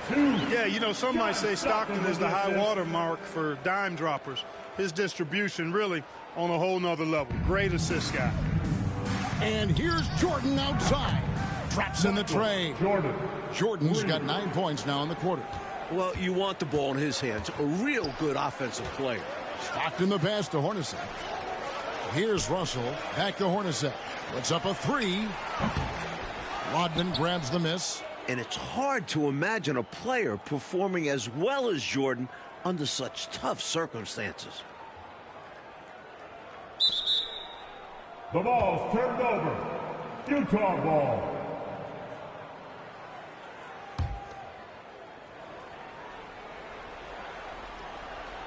And here's Malone. He'll bring it up for Utah. Well, if we've learned one thing, Clark, over the years, it's that Michael Jordan can rise to any occasion. That's exactly right. And it's impossible for me to explain the kind of energy it takes to do what Michael Jordan's doing. And to do it when you're sick like he is, it seems virtually impossible. But I do know this, Kevin. There are many times when players have not felt their best and yet play.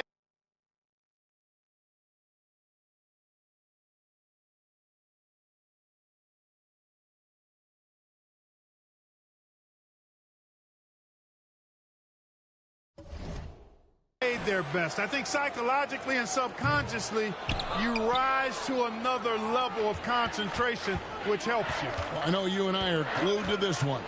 Yeah. A deep three from Jordan. It's rebounded by Malone. And Mike, in the battle between Michael Jordan and Karl Malone, two of the greats ever, Jordan has dominated so far. Each team leans on those guys for the bulk of their scoring. And tonight, Jordan's taking the mailman to school. No way can you overstate how important this game is. I mean, the Bulls have only trailed in the finals once throughout the Jordan era. He's been a reliable offensive option, currently maintaining an impressive field goal percentage in this game. Malone against Rodman. Hornacek for three. They get the rebound. Ostertag off to a good start as he hits his first shot attempt. Boy, that's simply a big guy doing what big guys do at 7'2". Ostertag very effective at earning second chance looks. A nice shot by Jordan. And Mike, if the Jazz pull this game out, the Bulls will be under pressure they're not used to. True, but this is a tough team to rattle. Even if they do go down 3-2, I don't think they'll be easy to put away. I would agree with you. And right now, I think he's ready for this quarter to be over. I don't know if I've ever seen him this cold. Rough quarter indeed. Hornacek, no luck. Smooth sailing for Chicago. Here's the three. And Rodman with the basket on the assist from Michael Jordan. Jordan's got 6 assists here tonight. Outside, Russell.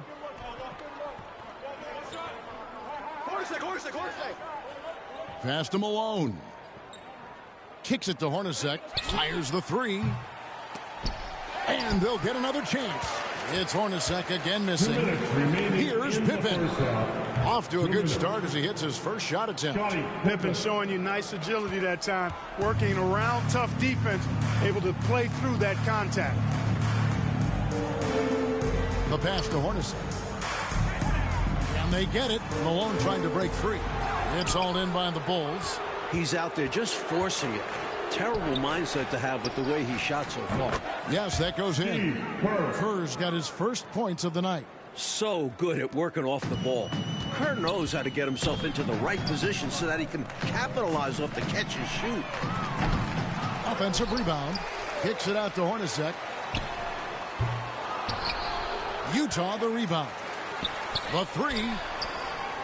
And out of bounds as the Bulls gain possession. Anderson, he's checked in for Jeff Hornacek. Jeffy, he's checked in for the Bulls. Harper comes in for Steve Kerr. And here are the Bulls now to the paint. Pippen with the bucket. Pippen's got 4 this quarter. Yeah, and Jordan sees the floor so nicely. I mean, one of his guys has a clean look. He gets the ball to him in whip-like fashion. Now here's Anderson. And it's a defensive 3-second violation. Utah ball. And this is his first trip to the line tonight. Greg Ostertag. And the technical free throw is good. 7'2", Ostertag stands tall, especially on defense where he loves blocking shots. For the Jazz, Foster's checked in for Malone. Morris comes in for Brian Russell. And Isley subbed in for John Stockton. And Chicago also making a switch. Luke Longley's checked in for Wennington. Ostertag against Longley. And it's blocked. Not always easy to get a shot around the guy of Longley's stature. He uses his length to get all over it for a block. And, Coach, something you appreciate, the ball distribution has been terrific in this one. Yeah, they've showed how efficient their offense can be when they're this unselfish. Not content to sit on this lead. I like it, going right at him. Yeah, just fanning the flames, trying to leave no chance for a comeback. Now here's Anderson. Pass to Isley. Launches it. Anderson's shot is off. Pippen for 3.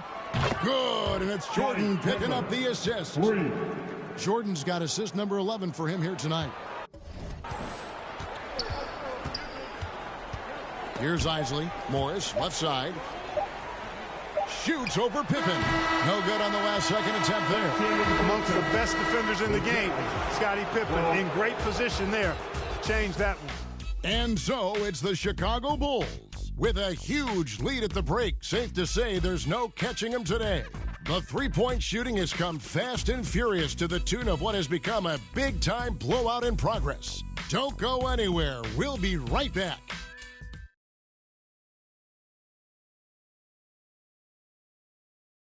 I'm Kevin Harlan alongside Mike Fratello, Clark Kellogg, and David Aldridge. We're ready for the second half here in Game 5 of the NBA Finals.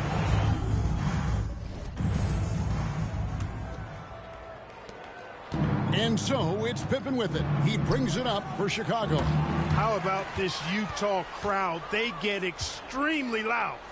Remember back in Game 4, Phil Jackson had to wear earplugs. Greg Ostertag is out there at Malone. Then there's John Stockton. Then it's Jeff Hornacek. And it's Russell in at the small forward position. That's the group for Jerry Sloan getting going here in the second half. Whoops, there's the 24-second shot clock violation, so they'll turn it over. And that kind of stifling effort on defense needs another look. Superb anticipation on that rejection, and that'll allow them to stay on the lead if they keep defending like that. And Mike, talking about the atmosphere in here right now, it couldn't get any louder. Well, it's the last game of the year in Salt Lake, and maybe the biggest game in Jazz history. These fans are going to do their part for sure. Yeah, they're going crazy. Here is Harper following the bucket by the Jazz. Good work there as it goes. The defense knows they have to try and throw Harper off, but he's so energetic, it's tough to stifle him. On defense, the Bulls' biggest goal tonight, Clark, was keeping Stockton in check, and so far they've been able to do just that. Well, it's clear Stockton is the hub of the wheel, Kevin. We all know that. And the Bulls doing a really good job to limit his penetration, clogging up the passing lanes, and really make everything uncomfortable for Stockton. They are. And I believe David talked to Jerry Sloan about Jordan's condition. D.A., what'd he say? Yeah, Kevin, I talked with Coach Sloan as he came out for the third quarter, and he wasn't interested in talking about Jordan's condition at all. He said, I don't care how he's feeling physically. All I know is mentally, he's as intense as I've ever seen him. And he stressed to his players, we have to match Jordan's intensity ourselves if we want to win this game. Guys, back to you. David, thanks. Mike, sounds like Jordan has the Jazz worried, even in his current physical state. They should be. Even when Jordan's body is not right, he's never going to lose intensity or his will to win. Jerry Sloan knows that. He sure does. He's a smart guy, isn't he? He is. The high motor of Hornacek is an instant difference maker. He makes it as hard as possible for guys to keep up with him and just tries to outwork everybody. Russell against Jordan. Yep, that one goes in there. Lighting it up, Michael on one tonight. For Chicago, they have gone 1 for 2 on the night so far from the line. Free throw good, Jordan. And Utah has possession. Stockton the bounce pass. Pass to Russell. On the wing, Stockton. Wide open look. It's hauled in by the Bulls. Jordan's got 7 rebounds in the game. And I think the question marks about Michael Jordan's health, Coach, have been answered by now. From everything we're hearing, what he's doing is amazing. This is a guy who might need an IV. And still, he's out there tearing the Jazz up. Unbelievable. Now, here is Jordan. Following the miss by John Stockton. Utah ball.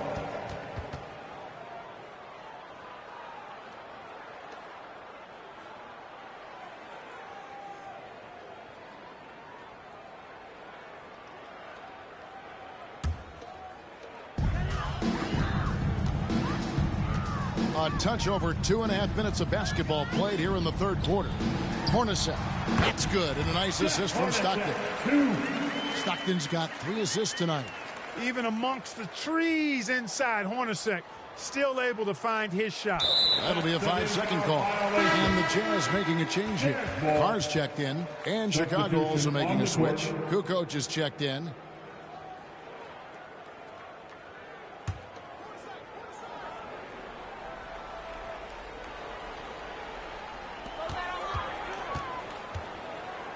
Russell feeling it out a bit. Stockton outside. Passes it to Hornacek. Over Jordan. Another miss by Utah. Longley with it.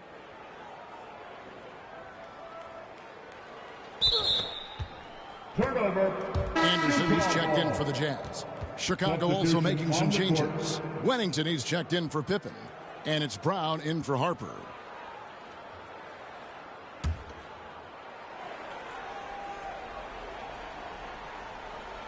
On offense, offense. Here are the Jazz.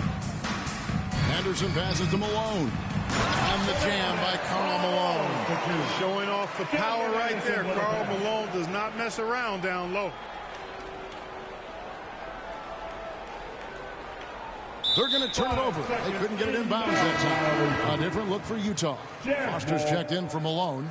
Morris comes in for Brian Russell. And Isley subbed in for Stockton. Chris Morris. Howard Isley.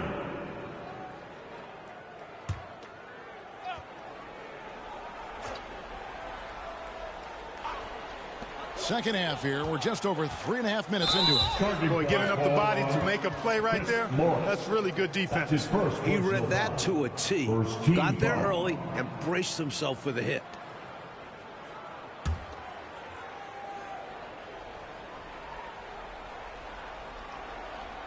That'll be a 5-second call. Violation. Utah ball.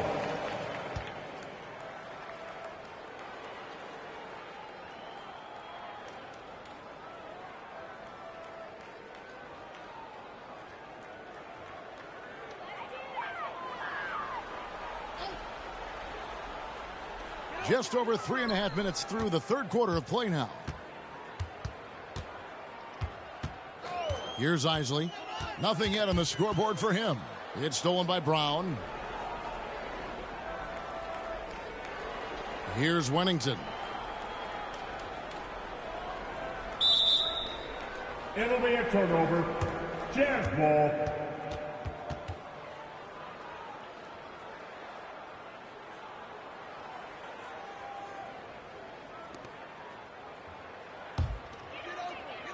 And Morris has got the ball here for the Jazz.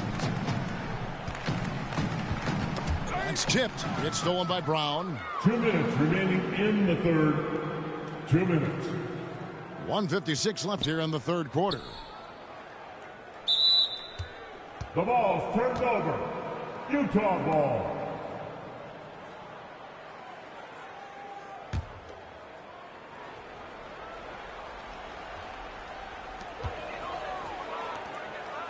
Now Morris. Here he goes. And denied. He sends it right off the glass. Here's Wennington. Turnover. Utah ball.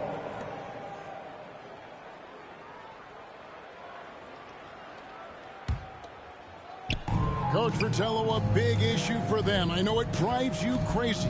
Turnover. That'll be 3. You just can't afford to give away anything in this league. First trip to the free throw line for him tonight. Greg Foster. Shooting.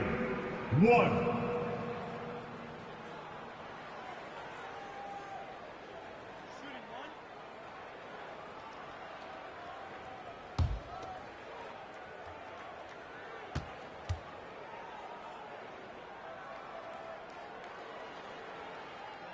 That's good from Foster. Capable of playing both the 4 and 5 spots, Foster also provides a certain toughness and edge.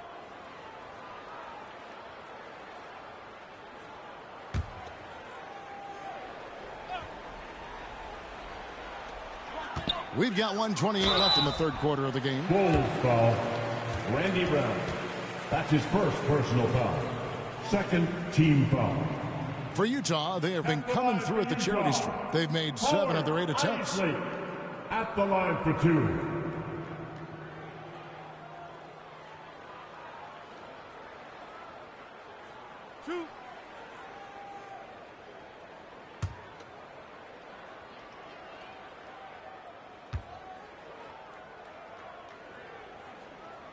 The first free throw is good.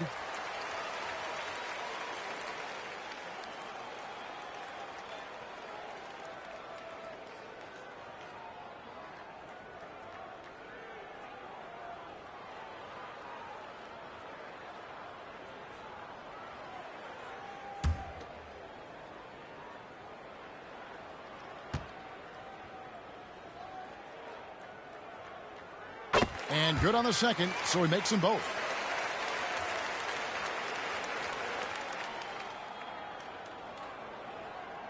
Unable to get the ball in bounds. They get called for the 5-second violation. Ball.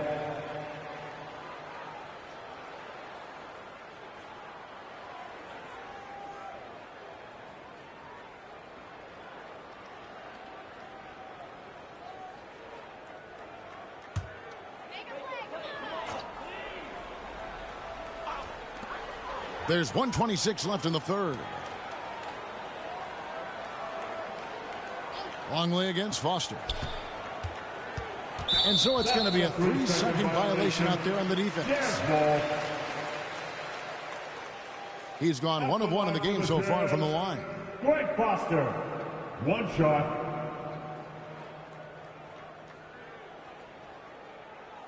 Shooting 1.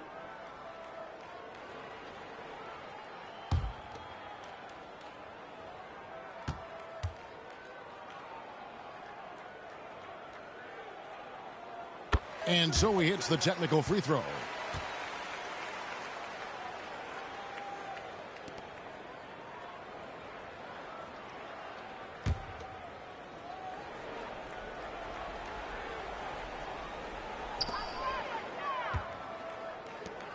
Morris against Kukoc. And there's the pass to Isley. 5 to shoot.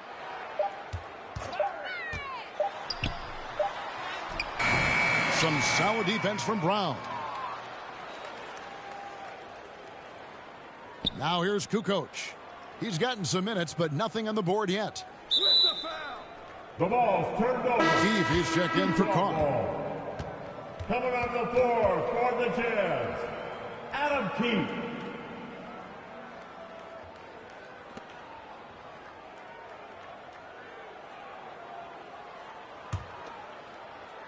The Jazz on offense.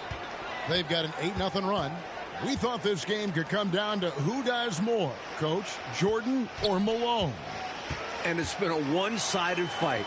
Jordan's been the bigger presence by far. MJ may be sick, but he isn't going to let that stop him.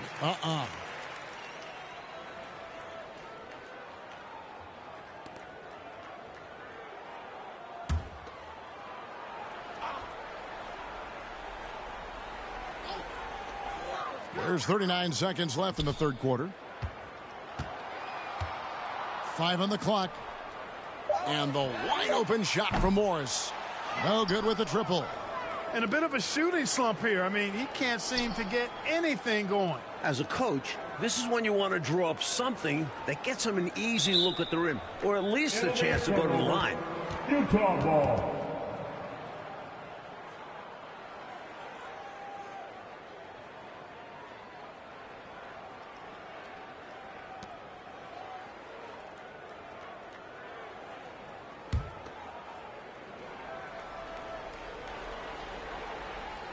And it's Utah's ball. They've got an 8-0 run. Here's Isley. Back to Morris. Over Kukoc. Again the miss by Morris. The 3 quarters of play all in the books. And this one all but over already.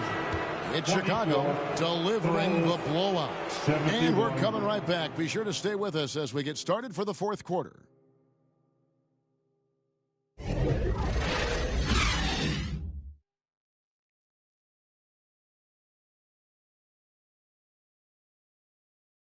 Welcome back for the fourth quarter of this pivotal Game 5.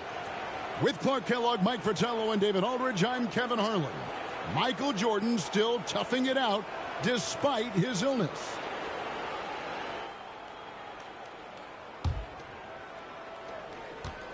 And with all of the attention Rodman's been getting from these Utah fans, it's only revved him up more. So with Rodman on the bench, this is Phil Jackson's lineup. They've got Michael Jordan. Caffey is out there with Bill Wennington. Then there's Brown. And it's Bushler in at the small forward. Tough not to foul a guy that's the size of Ostertag. And when it comes to Dennis Rodman, Mike, he seems to feed off the emotion inside the gym. That's how some guys like it. As physical as Rodman plays, that adrenaline can be a big help. Not everybody wants to be the good guy. Especially him.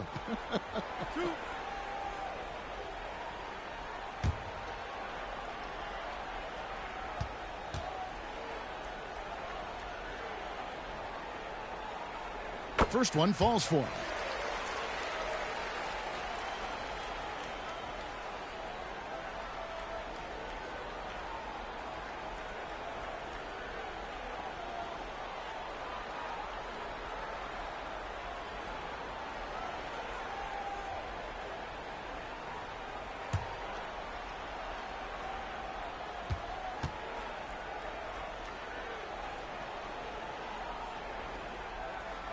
And that's good as he hits both of his shots. And a great bounce-back game for Jordan after a shaky performance in Game 4.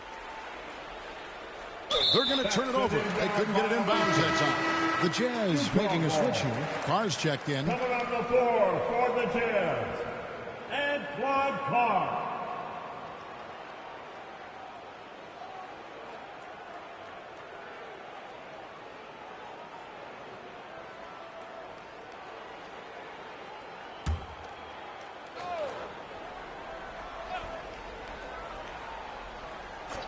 Here's Isley. On the wing, Morris. Pass to Anderson. And there's the whistle. 3-second violation.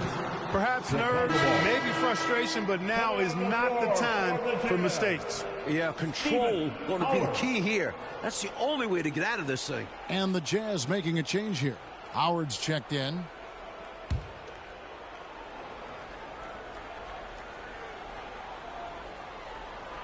That'll be a 5-second call. Inbound violation. Jazz ball.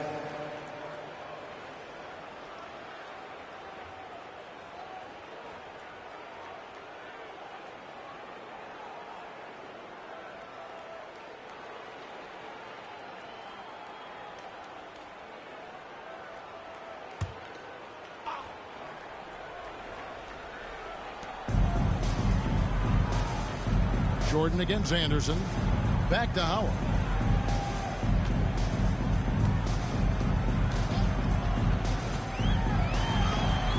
It's blocked. Here's Wennington.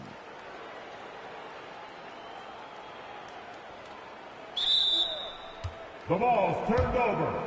Jazz ball.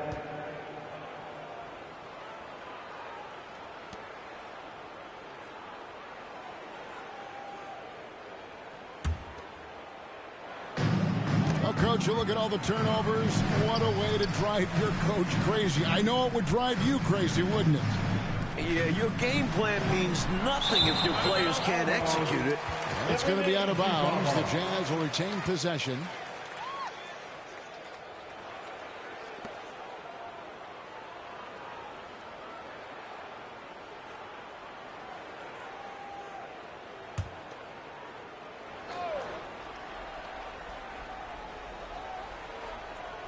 And it's out of bounds. The Jazz able to retain possession here. Not sure who he was looking for there.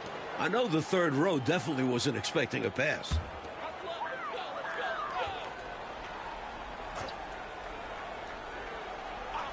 About a minute played here in the fourth quarter. The Jazz with another miss.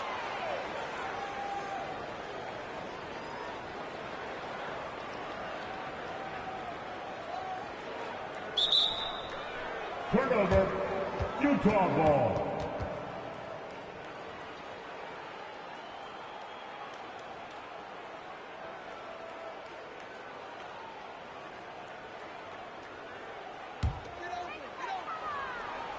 Anderson passes to Isley. And it's blocked by Brown. Here's Caffey.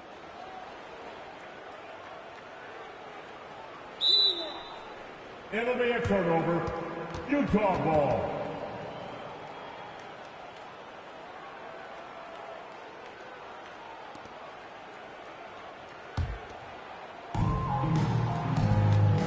Anderson passes to Isley.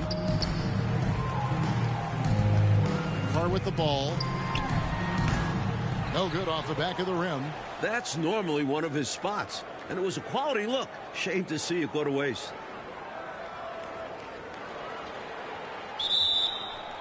The ball's turned over, Utah ball.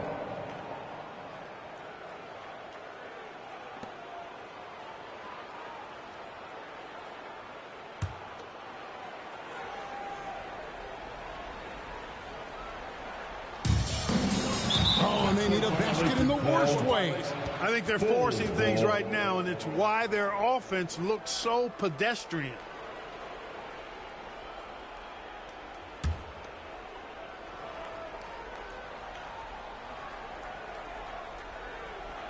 Unable to get the ball in bounds. They get called for the 5-second violation.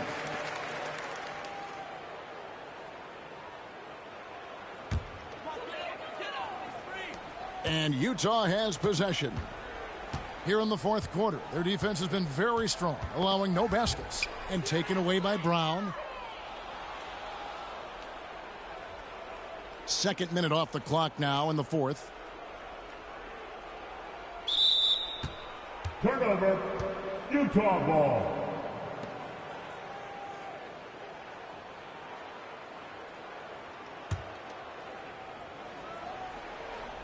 Here's Isley. Pass to Howard. And Utah turns it over again.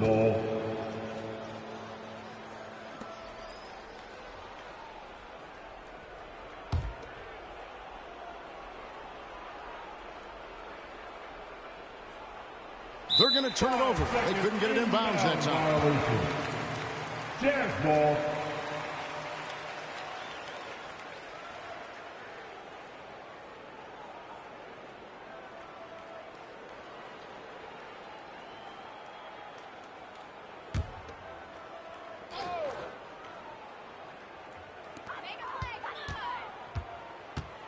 He kicks it to Anderson. Passes to Keefe. And there's the 3-second call. This one on the defense. Utah ball. At the line for Utah. Antoine Carr. At the line for one.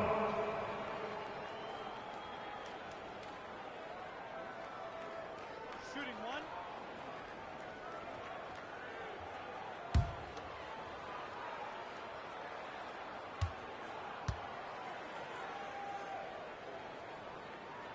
And he shows the focus there, nails the technical. At 6'9", Antoine Carr is a bit undersized for a post-up guy, but boy, he plays the game hard.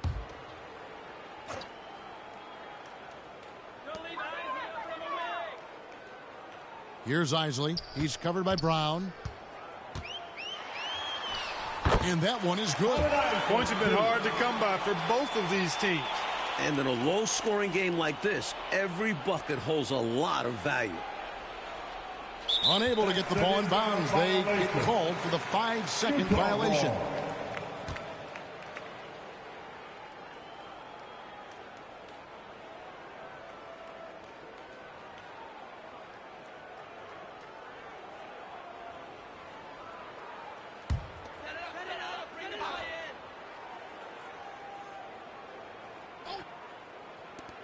Just over 2.5 minutes played now here in the final quarter of regulation. Here's Buechler.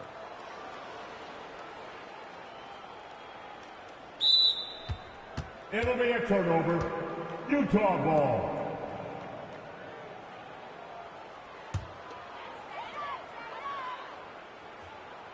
Coach Fratello, a big issue for them. I know it drives you crazy. Turnover. You just can't afford to give away anything in this league. And here is Jordan. Turnover. Chicago making a switch here. Parrish is checked in. Full substitution. Robert Parrish.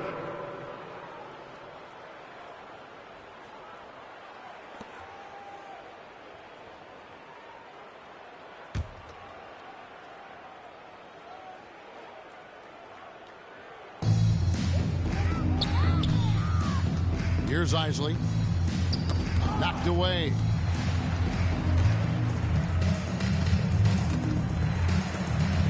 And wrestling for it there, but no one has possession. We'll have a jump ball. It'll be a jump ball.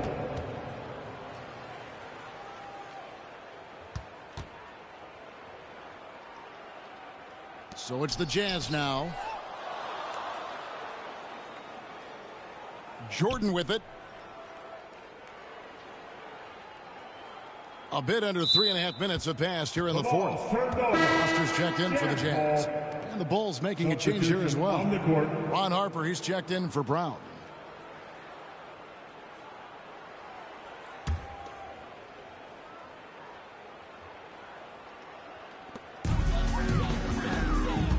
Here's Isley. Now the pass to Keith. And it's blocked. Now Parrish.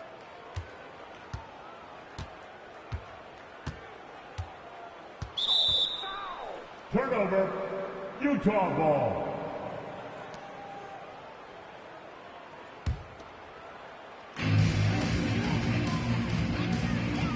Now here's Anderson. Pass to Isley.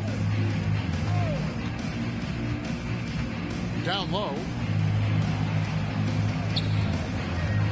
Here is Keith. He dishes it to Foster. Oh, that's blocked. And it's out of bounds. Utah able to retain possession here. Ball.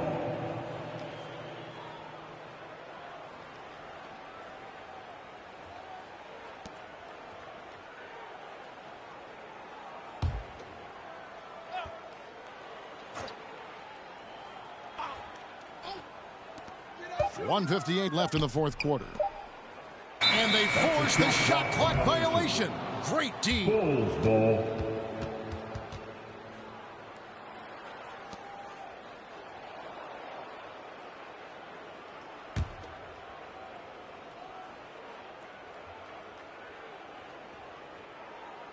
That'll be a 5-second call. Inbound violation. Jazz ball.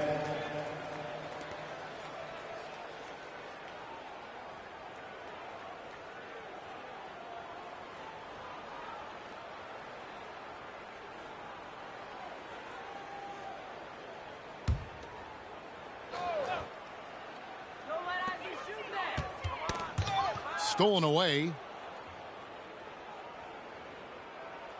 And here is Harper.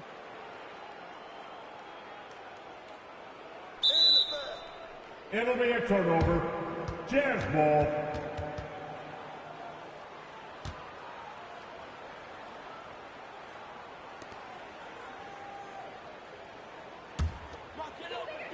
.143 left in the game. Here's Anderson. And Jordan sends it back. With an incredible 4-foot vertical leap and that 6'11" wingspan, it's tough to get a shot over Jordan. Morris is checked in for Anderson. Morris.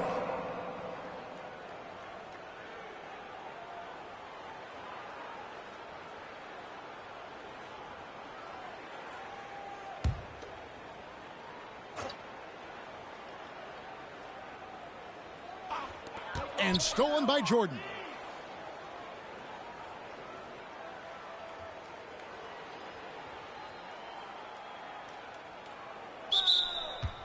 The ball's turned over. Simpkins, he's checked in for Caffey. Coming onto the floor for the Bulls, Dickie Simpkins.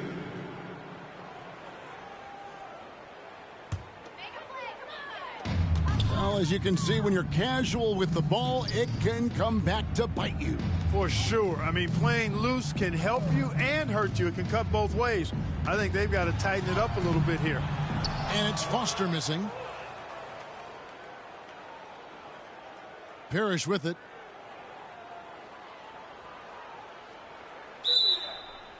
Turnover, Utah ball.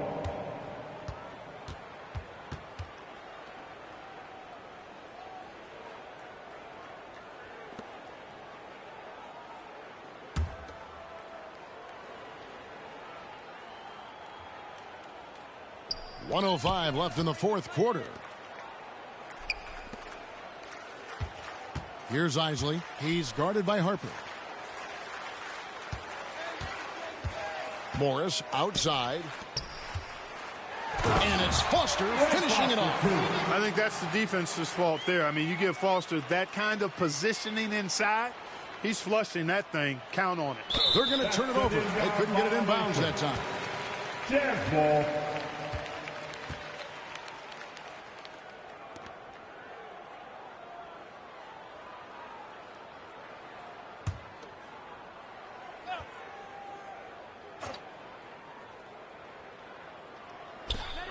51 seconds left in the fourth quarter. Howard, the pass to Isley. Morris against Jordan.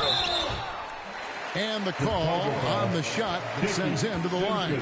Look, what you see is what you get with Morris. He's a quality swing man who really locks into taking high percentage shots. He's not going to take many bad ones. Morris taking 2 shots.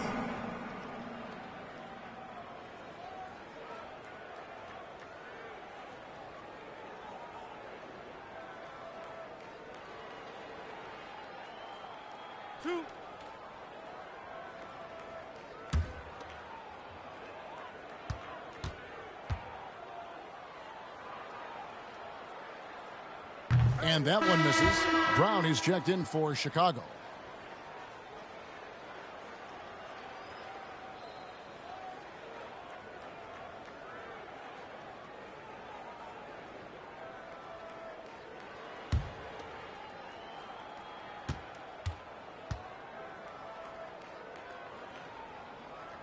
Good on the second free throw.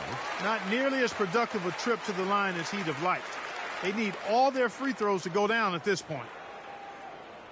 Unable to get the ball in bounds. They get called for the 5-second violation.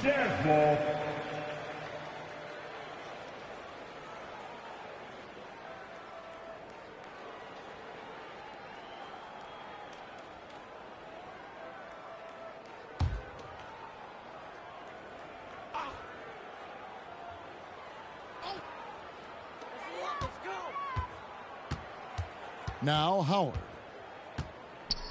Pass to Keith. And here's Morris for 3. The shot missing. And Chicago will go the other way with the ball. Now here's Parrish. The ball's turned over. Utah ball. Substitution for New Jersey. Antoine Carr. Shandon Anderson. And here's Utah. It's been 8 unanswered points for him. Passes it to Carr. Anderson outside. Back to Howard. The pass to Keith. Here's Isley. Shoots over Brown. And now, Mike, the Bulls just one win away from their second straight NBA title. And you have to think this series is theirs for the taking. I don't think Utah can go into Chicago and win 2 straight. It'll be a tough task, Clark, to say the least. Assuming Michael Jordan is back at full strength, Kevin, it very well could be an impossible task. For our reporter David Aldridge, along with Clark Kellogg and Mike Fratello, this is Kevin Harlan. Thank you for watching tonight's game. See you next time.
Michael Jordan is the greatest player ever.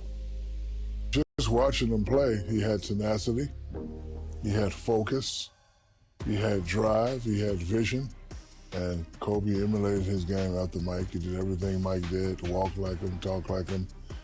He did everything. He loved Mike. So, you know, the ability to go against him that day, just him versus Mike, he lived for stuff like that. So I remember that game. You know, he wasn't calling no plays, and every time Mike scored, he knew he had to score. Whatever Mike was doing, he had to do it or outdo him. That's what you do when you go up against a great player, a.k.a. your idol. You got to let them know that you're coming to take their spot.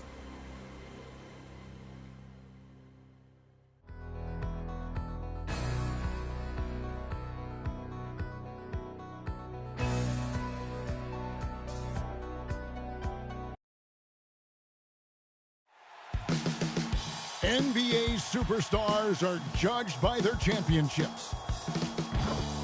In 1991, Michael Jordan and the Bulls secured their first, knocking off Magic Johnson and the Lakers. To some, a hazy winter day as we fly over downtown Chicago. Down below, the buzz is stirring in the United Center. Good evening, everyone. Tonight, we'll see if the winds of change are in the air in the Windy City.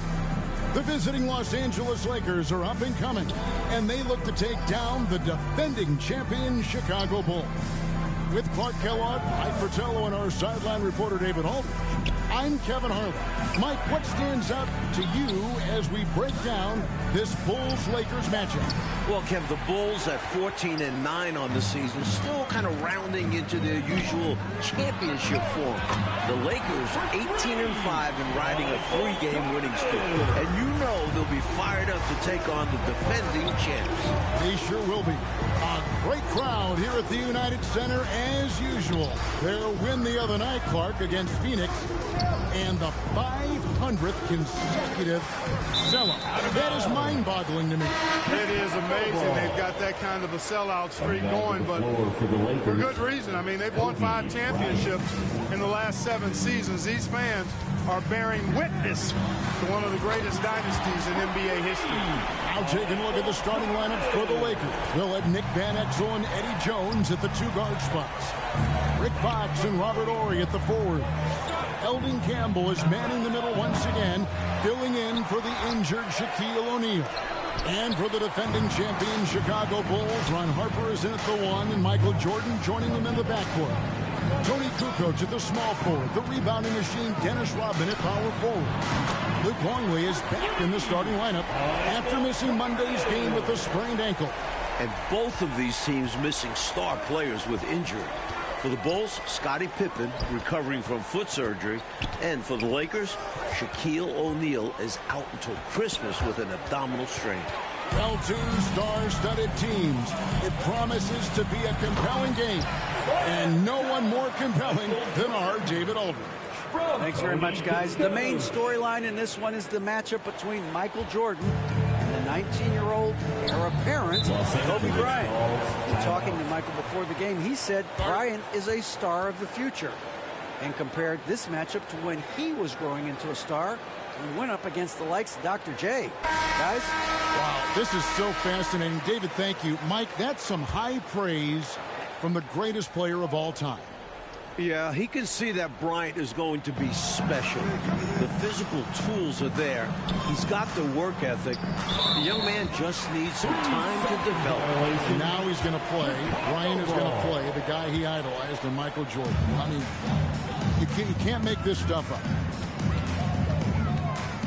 Jordan way outside. Shoots over Van Exel. And there's Michael Jordan, the assist from Rodman. Jordan's got 13 points. Jordan has looked very sharp here early on, and that's not a good sign for the Lakers. Hey, Clark, when you talk about the absence of Scottie Pippen, it's been rumored he'd welcome a change of scenery. You're exactly right, Kevin, and those are more than just rumors now. I mean, he said on multiple occasions he'll never play for the Bulls ever again. With the trade deadline approaching in February, some tough decisions for Chicago's front office. Clark, to say he'll never play for the Bulls again, that seems a little harsh. It does, I agree. At the line for 2. He hits the second from the line. Well, Mike, it'll be interesting to see if this veteran Chicago Bulls team can slow down that Laker up-tempo offense. What we have is a clash of different styles here. The #1 scoring offense of the Lakers versus the stout defense of the Bulls. Great matchup. Matching up against Jordan is not just a physical battle, it's also a mental battle. And Bryant is having to learn that the hard way. Horry passes to Van Exel. Lakers passing it around. Campbell kicks to Van Exel. Just 4 to shoot. Fires the 3. No good that time. Perhaps he was a little too open that time. Won't see that from him very often. And here's Jordan outside. Well, if Michael Jordan is the teacher and Kobe is the student, folks, class is in session. And Coach Fratello will have to monitor that index finger on the shooting hand of Michael Jordan. He dislocated it about a week ago against the New York Knicks. Yeah, it happened on a hard fall to the floor, and since then, you can see that he's been more selective with his jump shots. Longley against Campbell. And he overshot that one, missing. I'm sure he's upset right now. He had a space, had it all lined up, but just couldn't convert on the mid-range jumper. You know, he's done it 9 times throughout his career already, and Michael Jordan about to do it again, averaging 26 points a game, which leads the NBA. What's remarkable is 26 points is actually a low average for Jordan. He's put up nearly 32 points per game through his first 12 seasons. My goodness, that dude is good. Good coach with it. Out guarded by Fox. And here's Jordan outside. And a great assist by Kukoc as that one goes in. And, you know, their lead just continues to grow, and it's not just because of their offense. They're getting it done in both ends. Yeah, their defense has been stellar as well. Great work on both ends. Timeout called the Lakers. We've seen Michael Jordan really having a great game. He's on another level right now. Knocking down threes left and right. The defense isn't doing their job, and I think they've got to talk about it quickly. Changes for Chicago. Gaffey, he's checked in for Rodman. Burrell comes in for Kukoc, and it's Brown in for Ron Harper. And then for Los Angeles, Blunt, he's checked in for Campbell. Jones comes in for Fox. And Derek Fisher is subbed in for Van Exel. And again, the Lakers no good. These Lakers currently boast the top offense in the NBA, scoring 107 points per game, which is 5 points ahead of number 2 ranked Houston Rockets. Oh, you know, teams struggle defending their up-tempo brand of basketball. They like to get out on the open floor, and they love to jack up a bunch of threes. Plus, they've got a lot of guys that are bucket getters. Fisher, the pass to Ori. Trying to find Jones. He gets it to him. Missed inside. Here's Jordan. And off the front iron, and in it goes. Jordan's got 29. Right out of the starting blocks. They've been dominant at the offensive end. And that early momentum has helped them put together a nice lead. Bulls foul. Scott Burrell. And now let's take a look again at that incredible rejection. Those kinds of plays are the ones that get you on the lead and help keep you in front.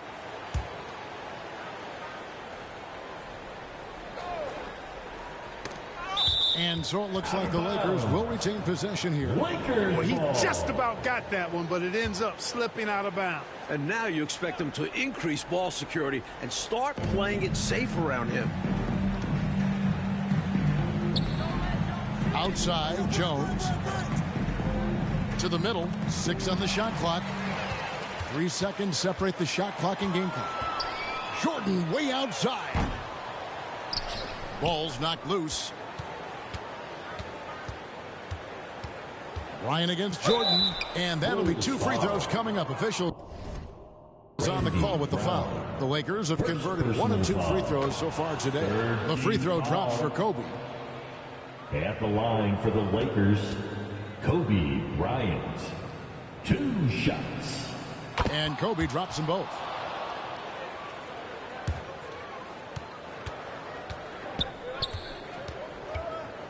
Latrey gets the three-pointer to fall. Jordan's got 32 points. They've been the aggressors right from the start, asserting themselves from the very beginning. Yeah, they're setting the tone, and they're doing it on both ends. And the buzzer sounds, and the first, and we've got a blowout underway here. It's the Bulls opening up a huge gap. And back in a moment as we'll get underway with quarter number 2. Welcome back to Chicago, where we've got the Los Angeles Lakers taking on the hometown Chicago Bulls. And we're ready to start the second quarter. Well, about a week ago, in the same game that he dislocated his finger, Michael Jordan passed Moses Malone on the all-time scoring list, moving into third place. And now only trails Wilt Chamberlain and Kareem Abdul-Jabbar. So with Rodman on the bench, this is Phil Jackson's lineup. We've got Longley. Caffey is out there with Tony Kukoc. Then there's Brown, and it's Jordan in at the shooting guard position. Turning defense into offense. Yep, he had no doubt, did he, Clark? He was going to take it all the way. Love the activity defensively, leading to points. And talking about Jordan, Clark, he passed Malone on the scoring list while playing in 461 fewer games. That's amazing to me. It really is, Kevin. And at his current scoring rate, how about this? MJ could pass Wilt if he plays just one more season, but there's no guarantee that he will play another year. Like you said it, the Bulls defense has been dialed in to start this game. Yeah, they've come out with great energy on that end, and it made things tough for the Lakers offense. Fast break, Chicago. And they call the foul, so he's got the and one chance here to make it a three-point play. Great determination from Brown. Chicago making a switch here. Rodman's checked in. Bulls shooting their first foul shot of the night. Team foul. At the line for your Bulls. Brown, no good on the free throw. Things just haven't come together, Mike, for them in these last couple possessions.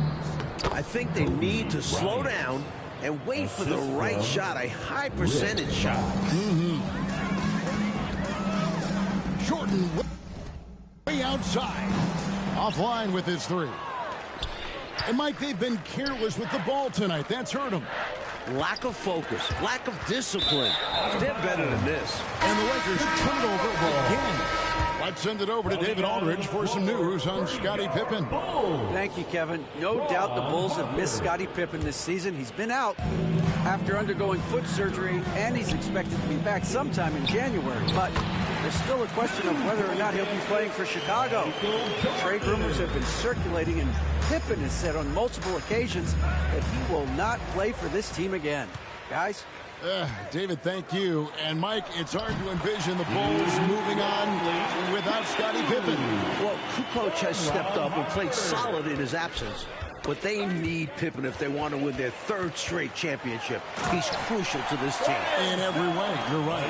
After finishing last season as the league's highest scoring team, the Bulls' offense has struggled to start the year, averaging just 92 points per game, which is the 5th lowest in the NBA. Fox kicks to Kobe.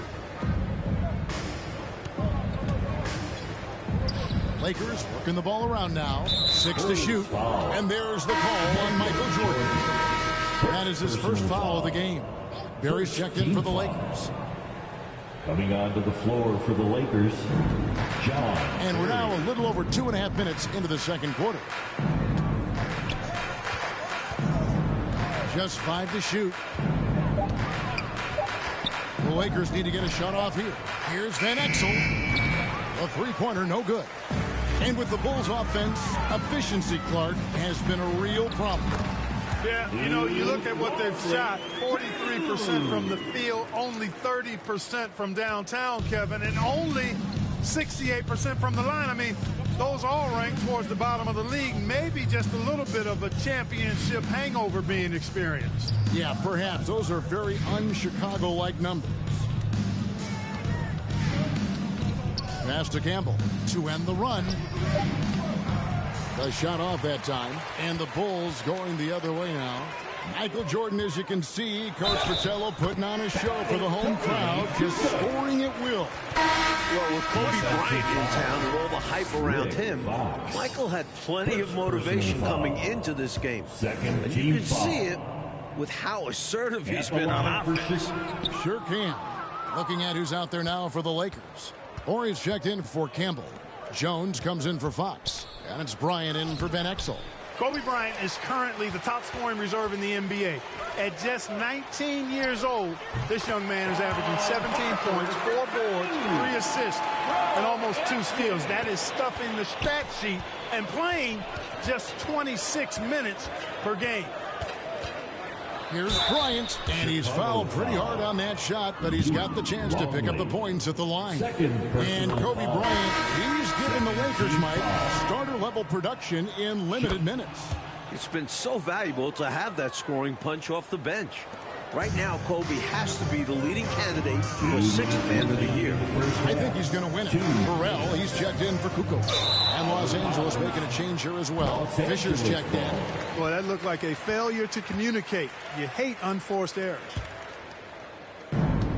1:56 left here in the second. Poked away. To the inside. Here's Ori. And the dunk by Ori. Fisher doing his job, which is basically as the point guard to find open teammates. Here's Rodman. That falls. Nice feed that time from Harper. Rodman's got his first points of the game. Found a crease, took advantage, and got it in close. And adds to this lead. They're having their way.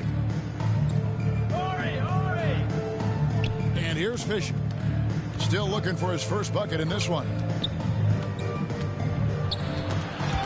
It's going to be out of bounds. Los Angeles will retain possession. Caffey, he's checked in for the Bulls. Coming out of the floor for your Bulls, Jason Caffey. 1:15 left in the first half of basketball.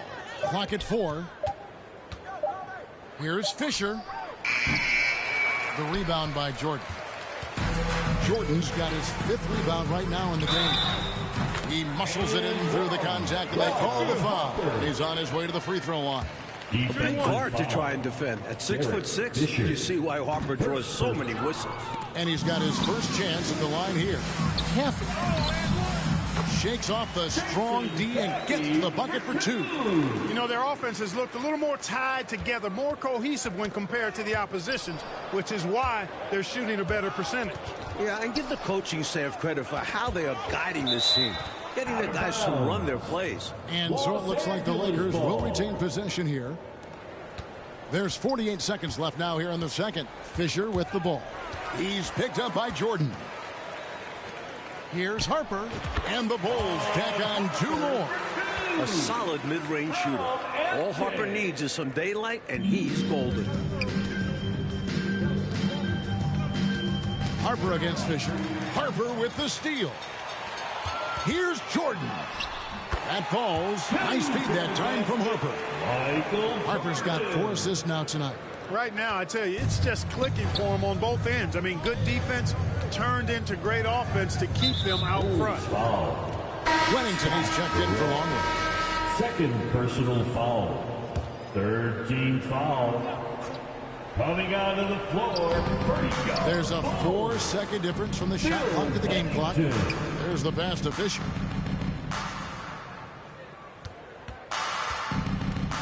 Shot to stop the run. Here's Blunt. Chicago grabs the miss. Struggling to find their flow while the other team is on the roll. Yeah, this drought is really hurting them. They've got to mix things up and try and snap out of it. He's really doing an outstanding job creating for others. He's making plays, setting guys up. A great teammate. And so it's the Chicago Bulls holding an unbelievable lead as the quarter wraps up. From the field, they have been outstanding, amazing shooting. That's what has them headed to a blowout. We come back right after this.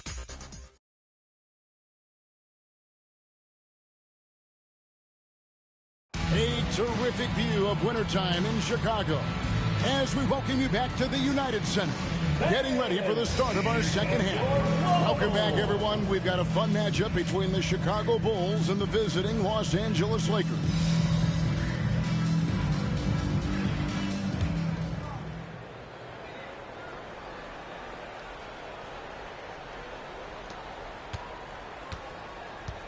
While Shaq's been out, Eddie Jones has been the Lakers' leading scorer, and he was named the NBA Player of the Month in November, with averages of just over 21 points per game, 3.6 rebounds, 3.5 assists, and 2.4 steals per game. Shot clock at 5.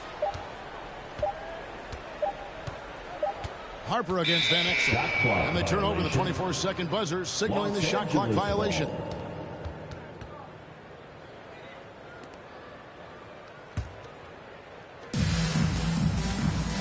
So for the Lakers right now, Van Exel is out there with Jones. Then there's Campbell, and it's Fox, and it's Horry in at the four-man position. And with Jones, Clarkie's coming off a 32-point performance last night in the Twin Cities against Minnesota. Turnover. Kevin, no denying he's been great offensively, but you also can't overlook his impact on defense. I mean, he's been one of the league's premier wing defenders this season. And we know player of the month, as we just talked about. Yep. The Bulls are doing a great job, Mike, of keeping the Lakers out of transition, which they love, and limiting those easy scoring opportunities. Yeah, they've controlled the pace of this game, Kev, and have prevented the Lakers from playing their preferred style of offense. They've done a great job. Ball is turned over. Lakers ball.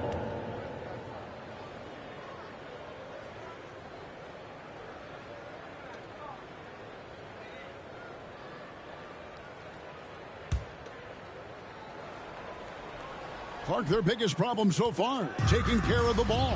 Yes, exactly right, Kevin. I mean, they've made some outstanding plays, but way too many turnovers as well. That'll be a 5-second call. Violation. Lakers ball.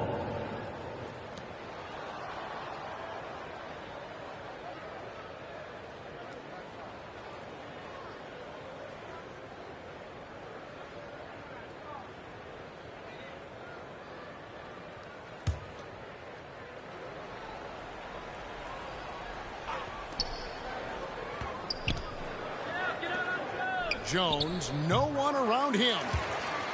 Off the left rim and out. Dennis Rodman's domination on the glass, unprecedented. He's a glass eater like no other.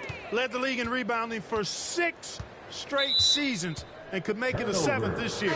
No other player has done it more than 5 times. Coming onto the floor. The Lakers making a switch here. Kobe Ryan's checked in.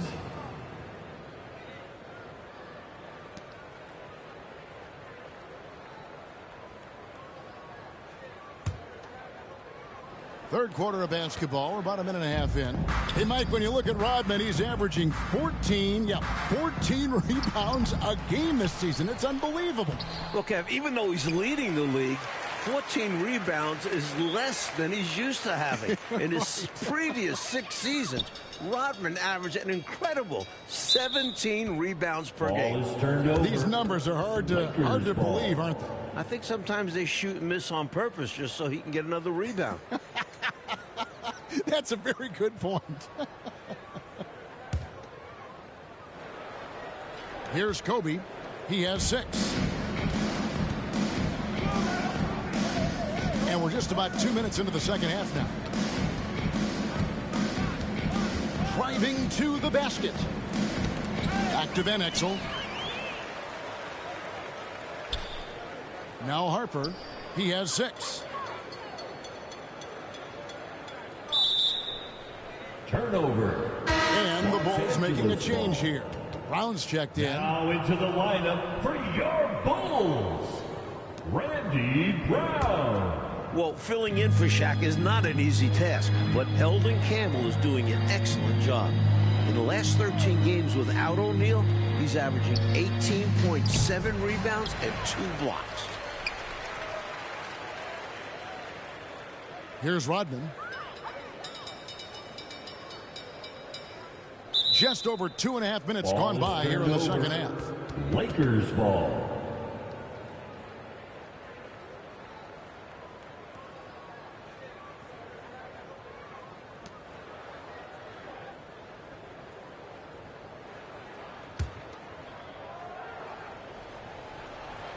Here are the Lakers with the ball. They haven't given up any points here in the second half. And talking about Campbell, Clark, he's actually the oldest and longest tenured Laker on their roster. Yeah, back in the 1990 draft, Campbell was selected 27th. Just 2 spots ahead of Tony Kukoc. Lakers ball. And as a rookie, he was a member of that Lakers team that fell to Jordan and the Bulls in the finals, as the Bulls captured their first of 5 titles. Here is Bryant. 6 points for him. Here's Van Exel. Misses off the right iron. He just can't seem to get anything to go. He's in a bit of a rut. He's got to simplify things on offense. Concentrate on getting quality looks and not settling for bad shots. Ball is turned over. Barry's checked in for Fox. Lakers ball. Lakers substitution. John Barry.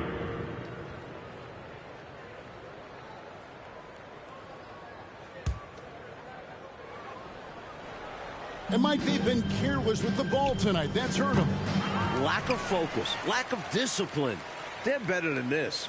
Bryant is really forcing it out there. Clark trying to do, it appears to us at least, a little too much. And, Kevin, I'm not terribly surprised by that. And you also have to give the Bulls some credit, though. I mean, they've done a nice job making things really hard for Kobe. Caffey, he's checked in for the Bulls. Blunt, he's checked in for the Lakers. Fisher comes in for Van Exel. Here's Barry, defended by Jordan. Pass to Blunt. Lakers passing it around, and it's going to be out of bounds. The Bulls will take it. Some changes for Chicago. Wennington, he's checked in for Rodman. And it's Burrell in for Kukoc. Burrell.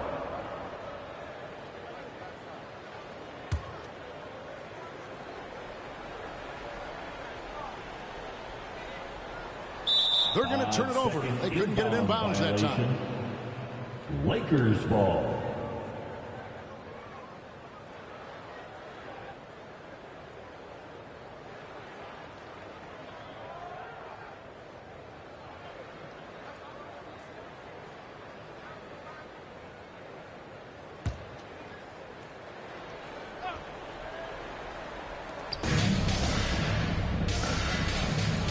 Second half here. We're just over 3.5 minutes into it.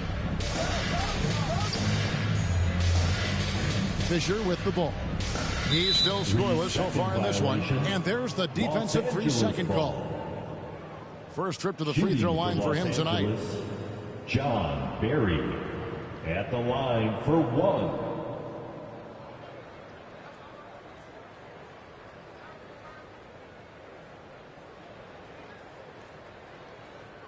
One shot.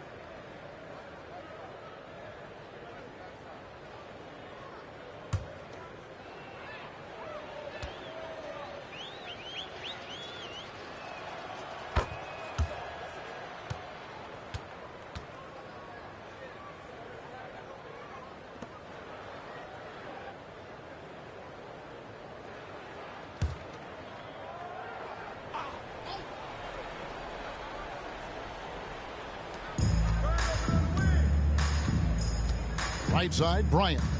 And the officials calling for a 3-second violation. And they can ill afford mistakes like that. Well, they need to make their own breaks to come back and not shoot themselves in the foot.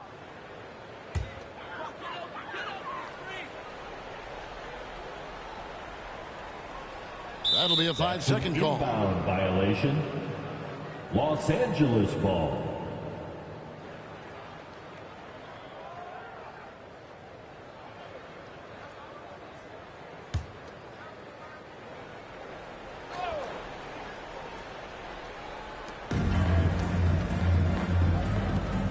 Three-pointer.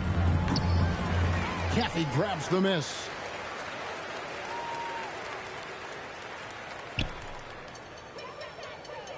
Two minutes remaining in the third. 2 minutes. Ball is turned over. Lakers ball.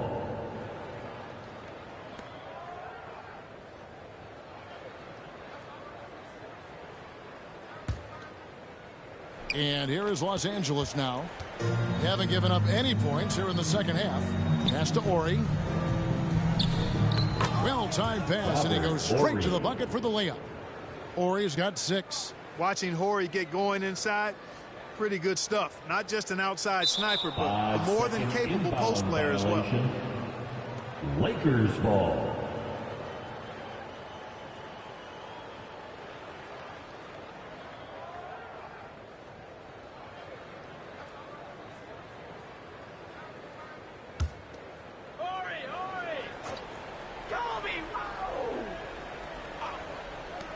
Off the inbound. Caffey grabs the miss. 1:33 left to play here in the third. Turnover. Jones checked in for the Lakers. Ball. Lakers substitution. Eddie Jones.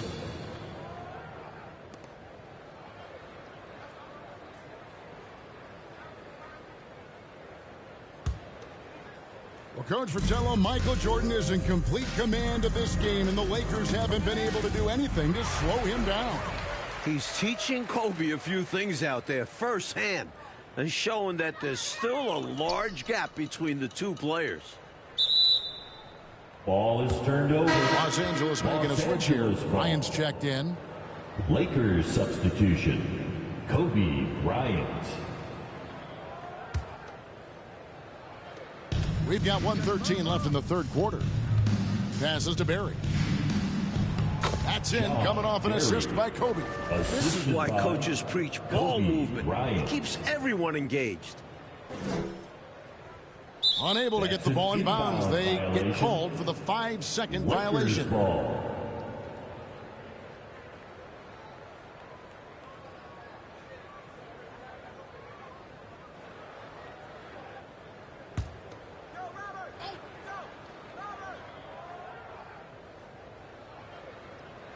So it's the Lakers now.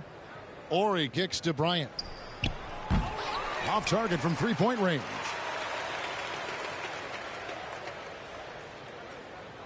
There's 48 seconds left to play in the third. Turnover. Lakers ball.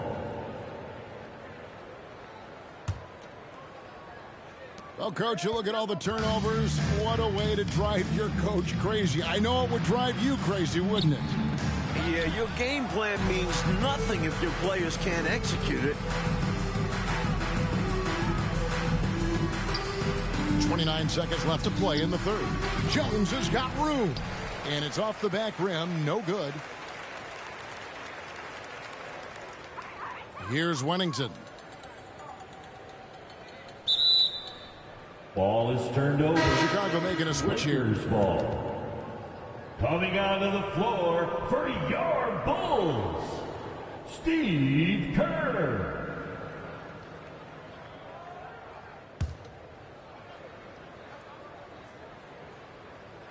The Lakers with the ball. Here's Barry. The pass to Kobe. 4 seconds left, and Kobe throws it down hard. A textbook screen creating a big-time opportunity. You know, he certainly makes, doesn't he, Clark, the most of everything. When you've got the chance, you have to take it. He held nothing back. Los Angeles ball. Coming onto the floor for the Lakers, Eldon Campbell.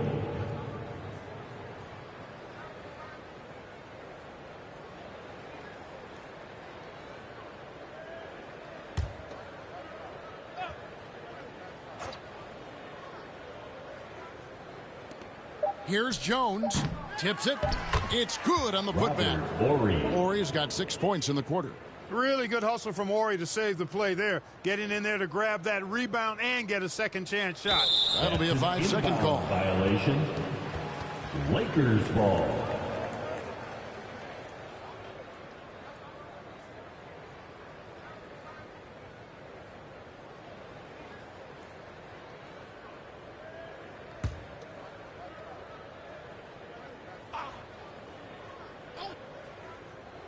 Here's Jones. And no good on the last second attempt this time. And so it's the Chicago Bulls enjoying the kind of gigantic lead you almost never see. They've been playing some inspired defense, giving up very few easy points. And don't go away. We'll be right back.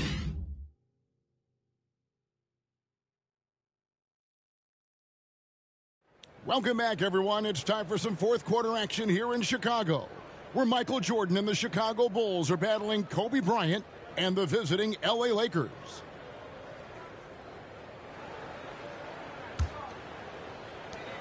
Well, we've heard the reports of Scottie Pippen being unhappy with the Bulls front office, and the trade rumors have been circulating as a result. Names like Tom Gugliotta, Jerry Stackhouse, and Eddie Jones have all been mentioned in possible trade packages for the Bulls. Caffey is out there with Bill Wennington. Then there's Buechler. Then it's Michael Jordan. And it's Kerr in at the point guard. So that's the 5 in the game for Chicago. Now, here is Jordan.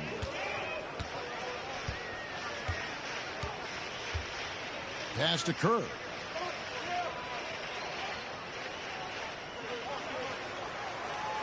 Five to shoot.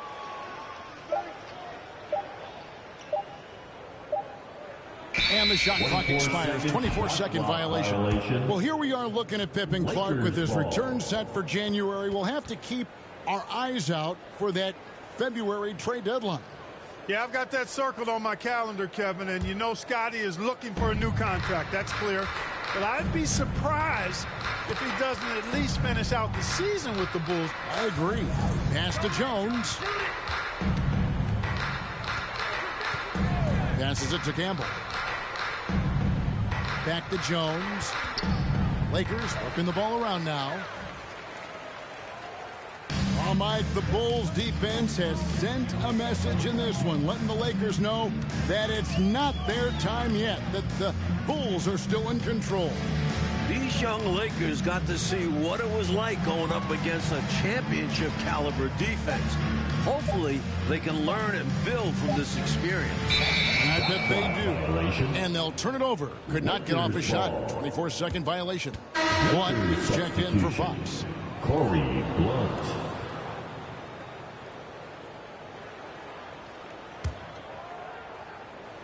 Final quarter here, and we're just over a minute and a half through it. And Fisher kicks to Jones. And it's Fisher in the corner. There's the pass to Blunt. Here's Barry. The 3. And the Lakers with another miss. And, you know, even though that shot didn't go down, I like how they got him a wide open look in space there.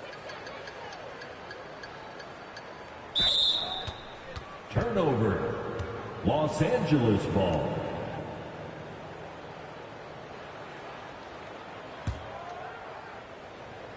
And it's Jones with the ball for the Los Angeles Lakers. Here in the fourth quarter, their defense has been very strong, allowing no baskets. During his time in Houston, Robert Horry played primarily at the small forward spot, but coming into this season, the Lakers told him they needed him at the 4. As a result, he bulked up a little bit, added 15 lbs to his frame so that he can handle those bigger power forwards.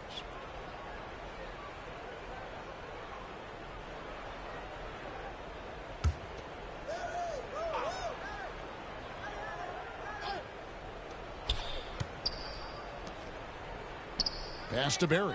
Beyond the arc. Chicago grabs the miss. Jordan's got his 7th rebound of the game with that last one. And with the Lakers, Mike, Horry has been asked to be more of a defensive specialist for the team. And he's responded. Horry ranks 21st in steals, 31st in rebounds, and 17th in blocks. He's clearly a team-first guy who will do whatever it takes to win. He just feels like a guy who's going to win multiple rings in his career. You're on the right track there. Dennis Rodman, he's checked in for the Bulls.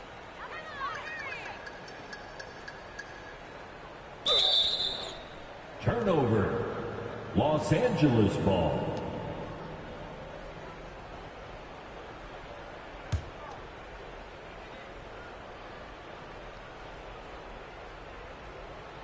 As you can see, when you're casual with the ball, it can come back to bite you.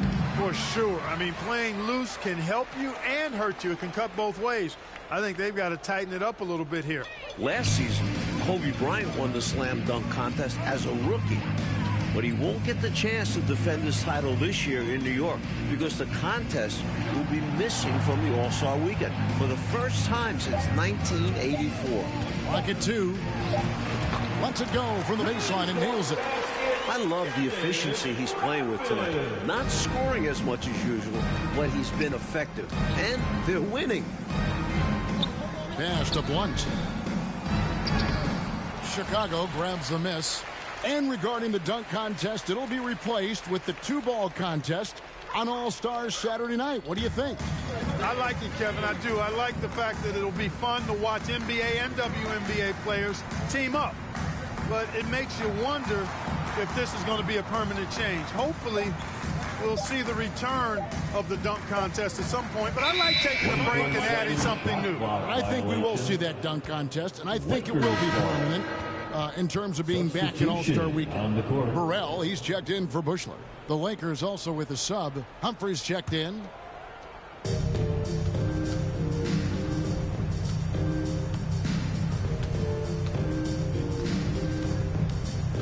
Outside, Jones on the wing, and that one is off. Well, that's another low percentage shot. He's been settling throughout this game for those kinds of shots.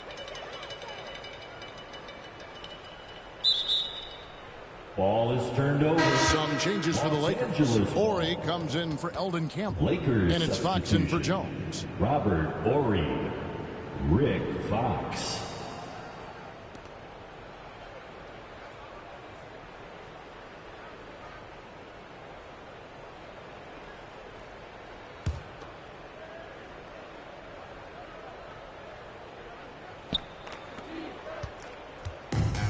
Here's Barry, guarded by Jordan.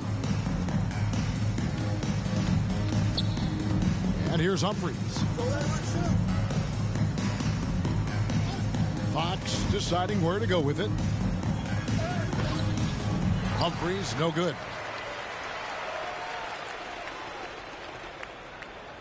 .124 left to play in the final quarter. Hands with the ball out of bounds. Jordan touched it last. Lakers ball.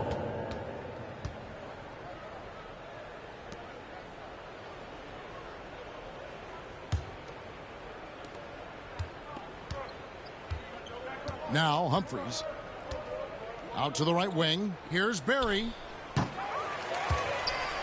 And it's going to be out of bounds. The Bulls will take it. Bulls ball. Chicago making a switch here. Brown's checked in. Eldon Campbell, he's checked in for Los Angeles.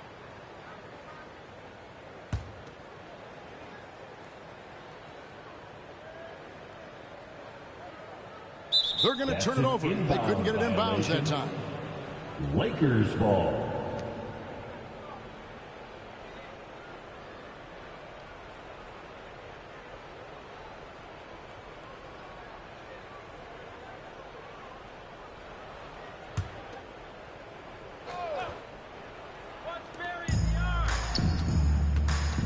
Here's Barry, defended by Jordan. And too much time in the lane. They get called for the 3-second violation. When you're down and losing, those plays just cannot happen. You need to stay locked in mentally. Mistakes like that will kill you.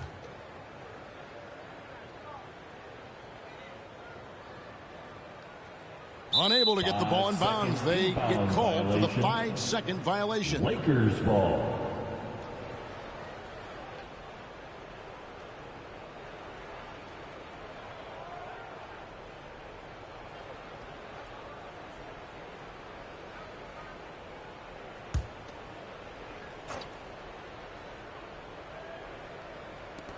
.103 left here in the fourth quarter.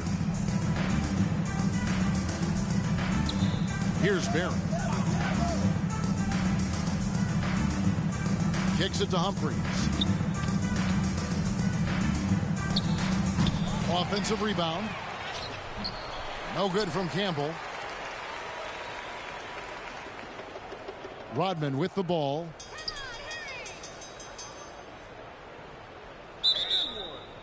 Turnover. Lakers ball.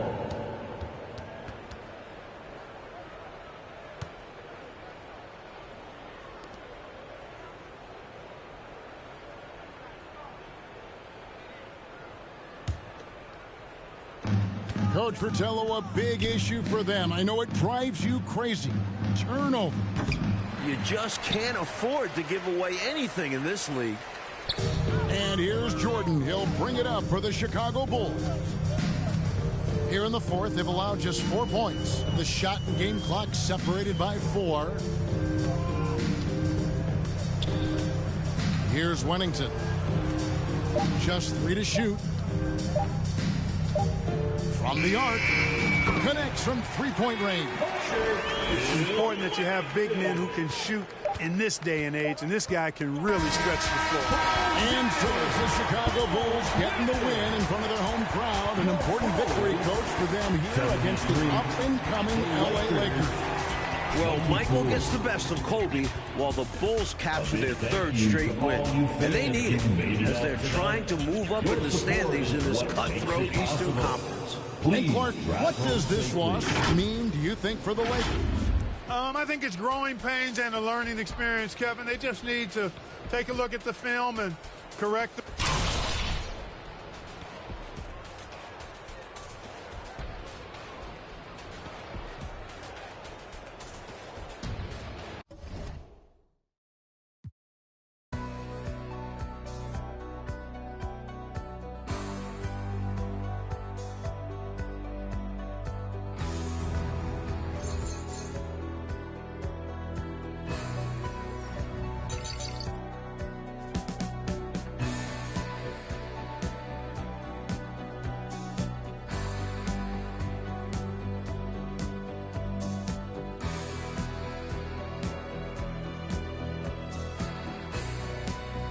Agua bendita, que se ocupa, cura o curita. Cállense que llega visita. Qué familia tan perfectita. Lo que no se tiene se pinta. Tapen con tapete o cobija. La verdad incomoda y te pica. Si no es de tu talla o medida. Amén. Yo crecí con complejos.